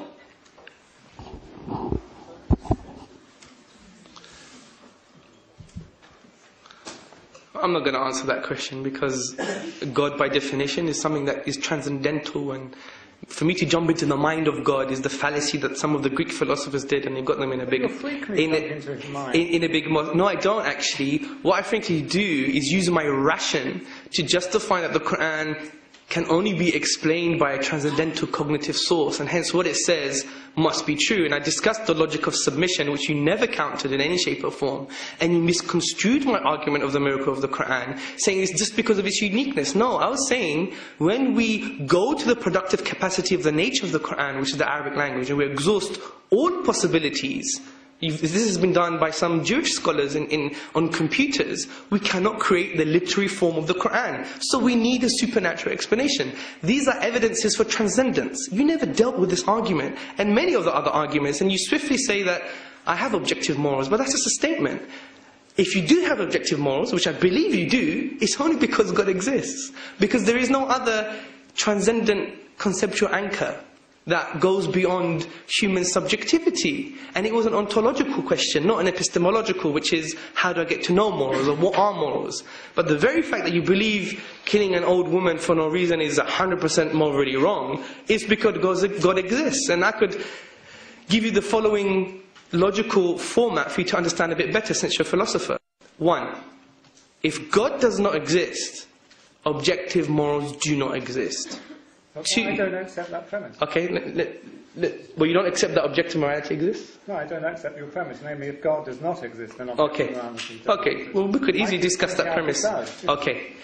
But I believe you have failed to show me how it does in absence of God, because I gave you two other options, which if there's another option, please let me know, which was evolution and social pressure. Evolution, which is accidental byproducts of a long evolutionary process. Our morals are ephemeral, they're illusory, because they're based upon something that's ever-changing, such as our biology.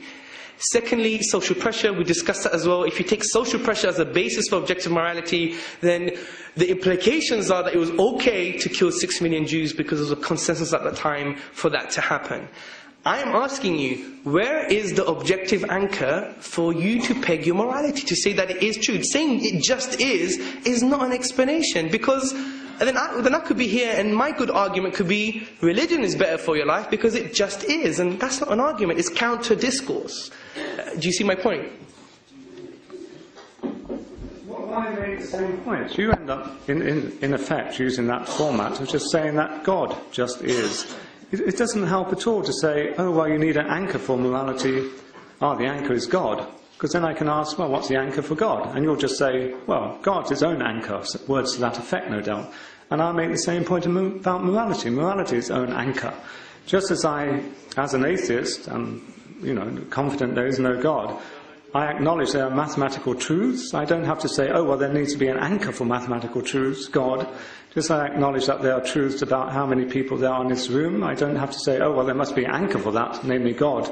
Similarly, I put morality on the same level. There are some moral truths. We are aware of them. We become aware of them through evolutionary processes, just as we've become aware through evolutionary processes how to understand, the operation of alcohol on brains, for example, or how water is made up of H2O.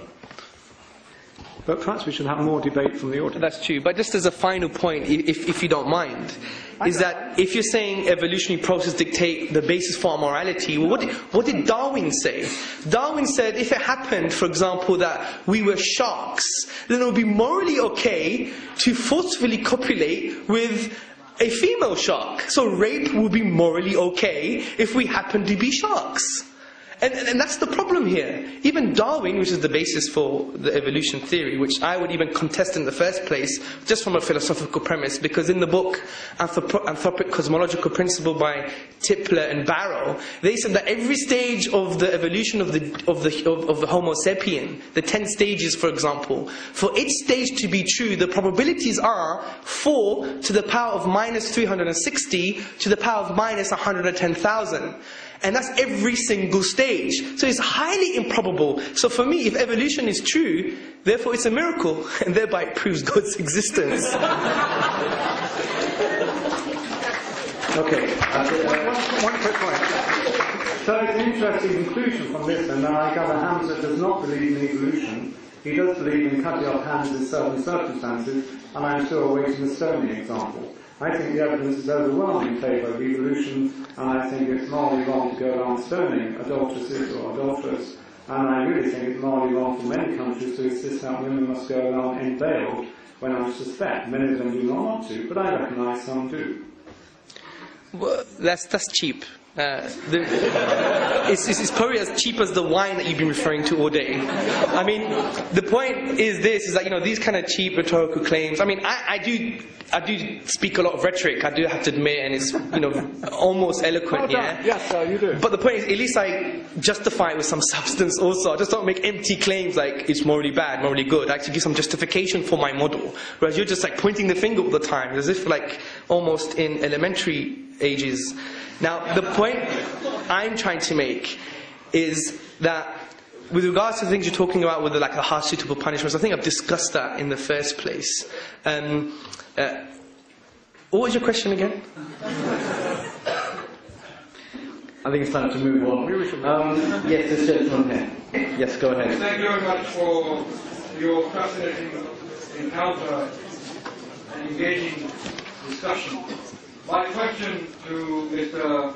Peter is that you keep bringing up stoning to death in Islam. I assume that you don't know the conditions of stoning to death in Islam. What is the burden of proof in Islam? You don't know. I assume.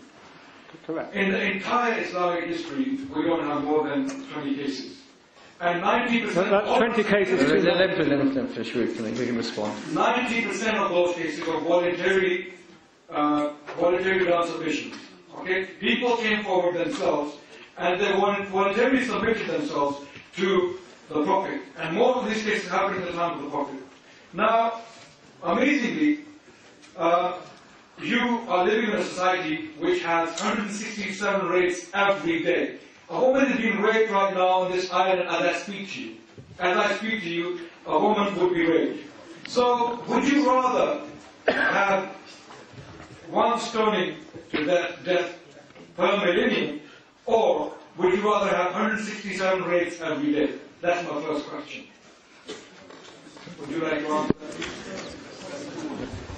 I'm very impressed by the example because normally humanists are accused of doing utilitarian calculations, whereas you seem to be wanting me to do one.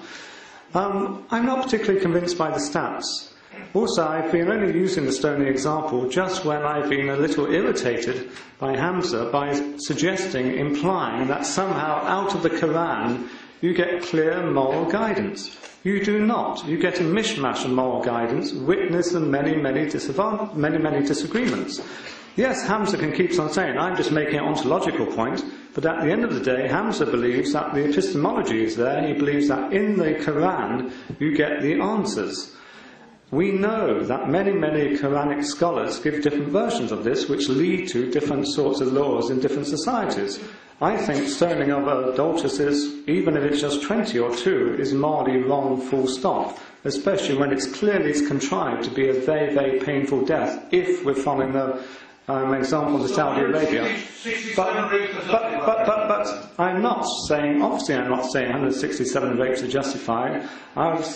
I would be very eager to stress better education, better laws and so on in order to avoid those rapes. But I don't think one wrong is made right by trying to overcome another wrong. Okay, this is where I have to take my gloves off if I haven't already. Basically, this is the problem with the liberal view. It's like almost a nightmare. You're arguing in a circle continuously. The reason I'm saying this is because, the liberal view is, things like rape have nothing to do with society or individuals, and saying that to a rapist, for example. Rape has something to do with individuals. Okay, it does. Okay, well, it's bizarre to say it hasn't. Well, thank you. You're arguing my point. Let me just argue it for you too. I do think it has to do with. Yeah, but let me make my point then. Well, maybe it's wine, as you say all the time. Now, the point I'm trying to make is this. Obviously, there's a phenomena. There's a social phenomena of 167 rapes. Say there's even 10 rapes a day, or 1 rape a day. It's still too many. Or even if it's to do with other things. If we look at even feminist literature, and we read the likes of feminist philosophers like Diane E. Russell, she developed an amazing academic paper on the causal model between pornography, as an example, which is allowed in liberal states, and rape. For example, there's some amazing statistics, like 35% of all college students would rape if they could get away with it. 60% of rapists said, with the psychologists, that pornography was a causal factor in me raping, because it dehumanized the woman. It made her into a piece of flesh, just a biology, just matter. So there are psychological, criminological and social evidences that accumulate together to show that there is something going wrong here. And the point is, if you do change those values, and then say, if you jump the cohesive values, and straight away, if you know you were to do that, you would get a harsh punishment, I think that's a great thing, because we're preventing lives being destroyed. You're saying it from a very one-dimensional perspective, a reductionist perspective. The individual is the only thing that really exists, yeah? I mean, this like goes slap in the face of most social psychologists, criminologists, etc., that are asking even Western societies to change their type of outlook and behavior. For example, the Children's Society report, they had conclusions and they said, we need to start telling politicians, instead of talking about justice, rights, freedom, all these kind of words, start using words such as love, compassion, politicize these concepts, so we really do love each other and have compassion, not only on the individualistic level, but on the social and political level. And I think, in my opinion, even from a rational perspective, that the Quranic model or the Sharia, the Islamic law, is an amazing thing if you see it in its true light, which we hopefully just outlined and discussed. Now, you said to me that I do believe in epistemology, that the Quran does give you morality, but you said there's so many differences of opinion and conflicting answers from this morality. Well, I'm not going to agree with that, but say I did agree with that. Even in secular law, even in your outlook, there's problems. For example, the Dutch Constitution, Article 97, which can be found on the web, Part B, it says something like, we must impose this on minorities. Now, if you have a very vicious worldview, you can use that to do very bad things on minorities. So there's even legal difference of opinion and moral difference of opinion in your worldview. And I don't understand why you keep on throwing that at me. I mean, what's good for the goose is good for the gander. And I just throw that back at you. Well, human beings are human beings, and we are going to differ on certain things. But when it comes to the Quranic narrative, we have a concept called the ijma', which basically means the consensus amongst scholarship. And there are some fundamentals that have never been transgressed conceptually. And the other things that we believe God's mercy, are differences of opinion that are valid and still binding. And I don't see that as a problem, especially when you have things like the Dutch Constitution, which was one of the first secular and liberal states, having problems with Article 97 Part B. So I think your argument is just another, boxer falling down and trying to give a jab, Thank you, Hamza. So Peter, you do believe in prevention of that kind of crime, which is what Islam seeks to do by introducing these suitably harsh punishments with heavy burden of proof. So this is the Islamic viewpoint, and thank you very much for your answer. My second question, which is connected to the first question, is you kept raising this point that the religious societies or the religious hierarchy wishes to impose itself on those who are not religious.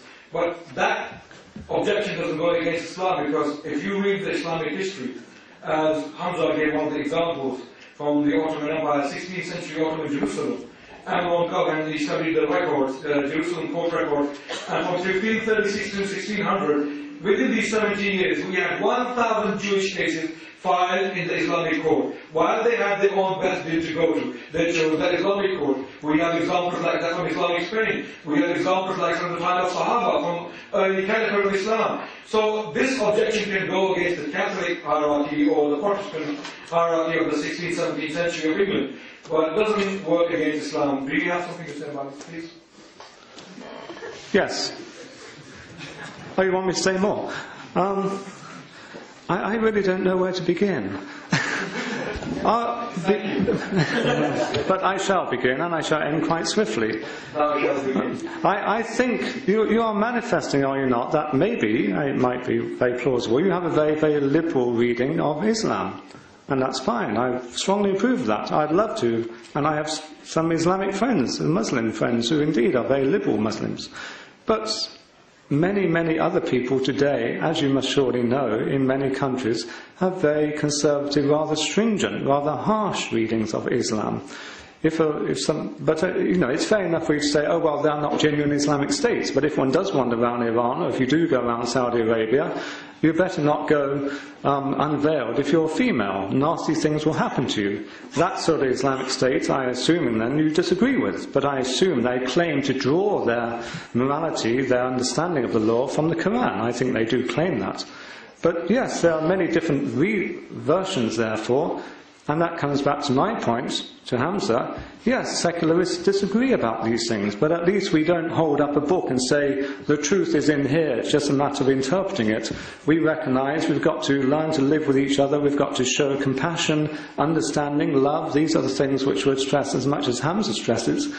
And we muddle through.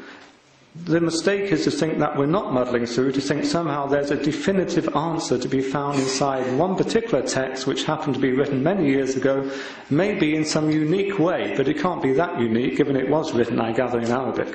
Thank you, Peter. I have, based upon your contention, I have contention with your claim. In this country, if a woman walks the street topless, she is arrested.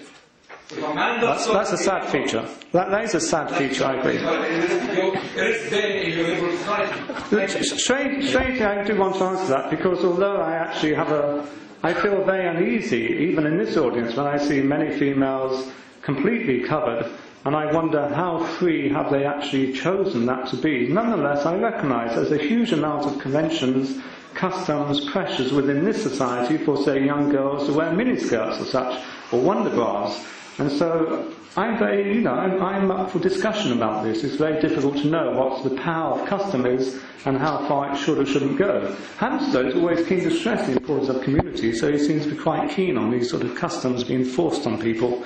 Following John Stuart Mill, I will talk about the tyranny of custom and trying to overcome it. I think there will be plenty of opportunity to discuss with Muslims as to whether they are oppressed or not, so I think this is a great opportunity to do that. Just want to take another question from the audience. I think that gentleman in the beige jumper. Another question from the sister side, just because we've done two from this side. Okay, we were taking some questions this way as well, so. Yeah, but I think we should do first come first. So we're egalitarian, so that brother had his hand up before. My question is for Peter. He says that everyone has the right to life. Okay. No, I was actually challenging whether there's much content to that claim. Okay, so you said that everyone has the right to life. I just had an example when I just had a thought when you said that. Then talk about the murder. The person who was killed, he had the right to life, and his right was taken away. And when you have the criminal in front of you, that criminal also has the right to life. So what do? Do you give him the death penalty, or do you spare his life? This is a thing where humanism fails. I mean, if you have a religion, you can solve that through the whatever book which you say are useless. But if you do not follow a religion, then how do you decide this thing? But how is that solved from the book when many religious believers actually argue about whether capital punishment should or should not exist, just as indeed many non-believers? My simple point here is actually the book doesn't actually help, because at the end of the day, many people argue about how to read the book. But at least it is a standard. No, it's not. It's no standard at all. If some people come away and say, oh, so therefore we really should not permit capital punishment, and other people come away saying, oh, therefore we should. So how do you decide? Sorry? How do you decide if how people say... We negotiate, we muddle through, but we don't pretend the answer's in the book. And as you know, many of us would tend to think, well, overall, maybe compassion points towards not having the capital punishment. But I'm not suggesting there's easy answers here. My point is to say you also do not have easy answers by suddenly announcing, as Hamza keeps announcing, oh, God is the standard. It doesn't help at all, because you have similar sorts of arguments. At the end of the day, you need to rely on your humanity, feeling of compassion, maybe the effects on society, maybe the effects with regard to deterrence, and so on. I mean, just to put a different slant to this question, from a humanist, secularist, atheist, non-religious perspective, they would never argue that the mind should never be the source of law. They would never argue against that our minds and the result of our thinking should never be the source of law, without any justification. Well, I'm arguing here that God should be the source of law. If you can't justify your source, Why do you expect me to justify mine? But what I've done today is actually justify my source. And I think it's quite saddening to see that you keep on pointing the finger at me and saying, just this book, when I have actually given you a whole argument for why I believe this book. You have greater reasons to believe that it comes from a transcendental cognitive power. And you didn't deal with these arguments. So I have a basis for my source of law. The basis for your source of law, and again, which goes back to morality, is again based upon subjective concepts such as evolution, social pressure, etc. So when I say God is the standard, God is the standard because He, again, and I repeat, is the concept, the transcendental concept that goes beyond human subjectivity. You do have a standard, but your standard is subjective, and that's what I'm saying. Because it's evolution, it changes, social pressure, it changes, therefore it's subjective. Do you understand that point?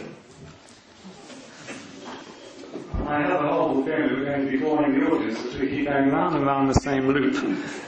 Just to repeat my bit, and then you'll repeat your bit, and I'll repeat my bit, and then eventually we're turned into pumpkins, or Cinderella will come along.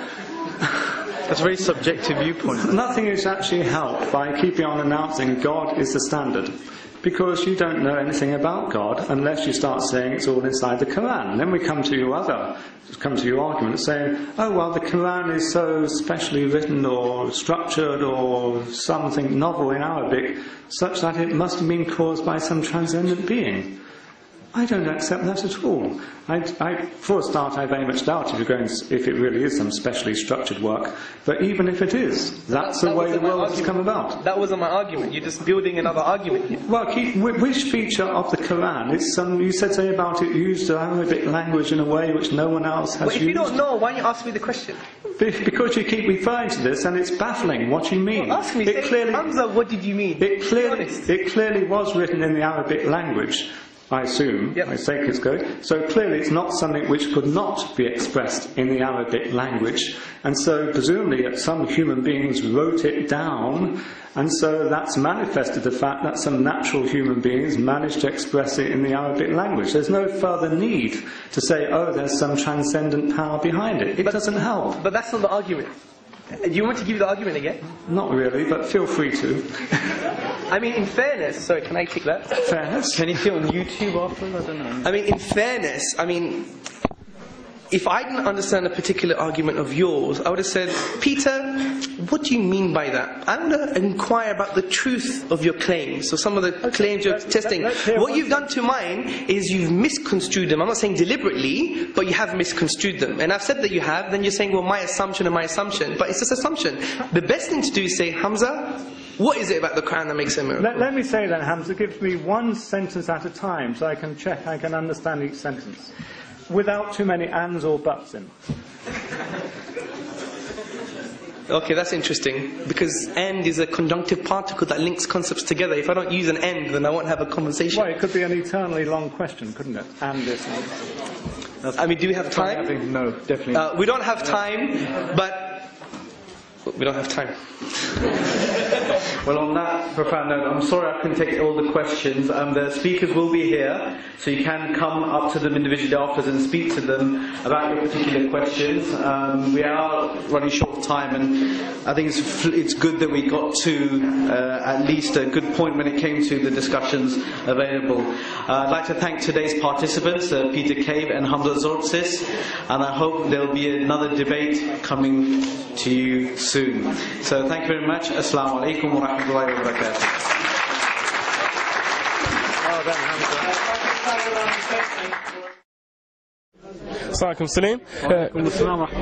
Quite an interesting and a heated debate tonight. What did you think?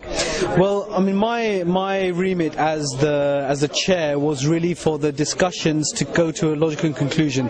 This is philosophy. We're not talking about a political debate where it's just sound bites and people get to ask lots of questions. I mean, some people perhaps didn't like the way I did that, but I felt that it was very necessary to get to the philosophical conclusion at the end of all the discussions. So that's why I let the to and froing happen. happened between Hamza and Peter. Yeah, I mean, there wasn't that much in regards to vocal questions to and fro from the audience, as you just previously said. So did you think, in regards to the audience, that they've taken any benefit, or that they've understood what both of the speakers were trying to say? I think to a certain extent, yes, but I must say, and I'll be very truthful here, that some of the questions that I got, which were actually written in by the Muslims because they were aimed at Peter Cave and they were criticizing him, were again reiterating again some simple truths that were discussed in the debate, but were not adding real value, which is why I had to ignore a lot of them. You know, it was asked already to death in many respects, but there's two angles to this. One is that Muslims need to see that there is an intellectual discussion. So whether all of them understand that or not is not necessarily the case. However, if some people understood it and are able to carry that, then that's the job done. You know, it's not for everybody to understand the discussion, but at least everyone can appreciate there is a discussion, and for those who are able to, they can carry on with the debate if they understood it. Quite a few non-Muslims were there present. Did you have any feedback from them, or did you know what they thought about the talk? Well, it was interesting because there was a humanist who I spoke to afterwards, and again he came from a different tack to Peter, and his we had an interesting discussion afterwards where he said, well, what is truth? And they went into discussion as well, it doesn't really matter what is truth as long as I know that the coat you're wearing is black, and if I say Palam as his name is, if you pass me that black coat, then you know what I'm talking about and I know what I'm talking about. That's all that matters. So then he got a little bit stumped on that, but as long as we get people to realise that, look, there is a truth, and that truth is with Islam, and that's what we need to do as Muslims. That's our responsibility. Hello Peter, and thank you for the debate today. How did you feel it went? Well, I feel I offended some women apparently for speaking for all Muslim women. Well, I'm sure when you hear the tape, I just said maybe some women have been oppressed in wearing the veil. But overall, I feel I burble away, and I should have made a few more jokes, but at the end of the day, the serious point I'm making, the very serious point I'm making, is things are pretty bad if you have to rely on some ancient text for how you ought to live. You ought to rely on your humanity, your fellow feeling, your concern for reason and fairness, and it depresses me a lot that so many people in the audience seem to say, oh, well, it says so in the Quran that we should do this or that, and that worries me. To say that morality is grounded in God, that doesn't help if at the end of the day God is incomprehensible. There was a bit of a bout in regards to verbal words. Did you feel that any of your beliefs were challenged at all? Verbal words as opposed to non-verbal words? My beliefs are always challenged, I think, because as a humanist and an atheist and a rationalist, I like debate, I like argument and discussion. That's, once again, is why I feel it's very, very sad that somehow some people say, oh no, you must always come back to the Quran or the Bible or maybe some other text. They're just texts, they have some interesting comments in, no doubt, but they're written by men, normally men rather than women, because I think Islam still tends to think man is superior to woman in some respects, but at the end of the day I'm happy to debate and I enjoy it. Any benefits that you take in regards to today's debate? The benefits is feeling very, very tired, and although Hamza has made quips about my Alcoholics Anonymous need, I do feel like a drink, which I gather isn't very, very opportune for many Islamic believers except when they're not being watched. Thank you. Assalamu alaikum, Hamza. How did you feel about the event today? I think it was a positive event. I think it's one of the first times, I think, in the country that we debated the topic of religion and Islam, not from a philosophical point of view in terms of can you prove God exists, although there was some of that today, or can you prove the miracle of the Quran, which was some of that today too, but the focus was life, how it affects us, can we live better lives without religion. So it's very difficult, and the way I tried to argue was general and specific, giving some academic sociological evidence, showing the logic of submission by proving the existence of God and the miracle of the Quran, also showing about morality, that you need a religious perspective of morality for it to be objective. If you don't have a religious perspective, it's subjective, and also about a political argument of like Islamic economics deals with the biggest problems of economy, such as poverty and distribution of wealth. So in that case, we gave some positive arguments. I personally believe that Peter gave, although he was rhetorical just like I was, we got very similar characters, but I don't think he gave some substance to the counter arguments, and I think that was the big problem today. It's kind of a battle of bouts there in regards to little witty remarks. I mean, do you think that your points were, clear enough, and do you think that people reciprocated them well? Well, I think the point of a debate is not actually to lecture and make people actually learn your arguments. It's also to point out that there are certain concepts in Islam or religion that are quite interesting. There was some argument that I understood, and maybe let me go further and research more. And the whole point of having debates in this post-liberal, post-secular society, post-modern society, is to show that Islam has a positive case for society, past, present and future. And I think that's what we should be doing. And I think the objective of the debate is to motivate the Muslims and to show to the non-Muslims that there is an alternative narrative on religious discourse. Now, in regards to the people and their questions, it seemed that even the Muslims, the way they wanted to get at Peter Cave with regards to his comments, how did you think he was in regards to his rebuttals to yours? Personally, I know Peter Cave well because I've read his books and I feel quite close to him, to be honest. I've seen some things on him on YouTube. He's a very nice and more polite kind of individual. Obviously, it's a heated debate. Obviously, we did mistakes in terms of some of our attitudes. But I think the main concept is that I don't think Peter was ready for the arguments. I think he didn't look into the arguments that well. He didn't probably want to see my arguments that well, because I don't blame him, because in this society we have a presumption of humanism, we have a presumption of atheism, we have a presumption of liberalism, so everything is viewed from that perspective, and I think that's the problem. So I think today we try to undercut that perspective, and that's why I think he was slightly shaken. Any wise words for any non-Muslims that may have watched this and thought, it was interesting? What would you give your 2 cents on what today? Sure, well, I don't want to speak for non-Muslims, but a non-Muslim did come up to me and she thought it was an amazing debate. She thought there was quite valid points from religious and non-religious perspectives, and she also thought that there is something particularly special about Islam, and maybe we should read about and have a sincere look on it, and not have the outdated cliches and the caricatures of Sharia law, but to find out what is Islam all about. Any wise words, or departing words, let's say, for Muslims and non-Muslims alike? Well, I think the Quran talks about different realities, and it says ponder on all these realities and come to a conclusion. If we do that, I think we should be fine. Jazakallah khairan, Hamza. Assalamu alaikum wa rahmatullah. Assalamu alaikum wa rahmatullah.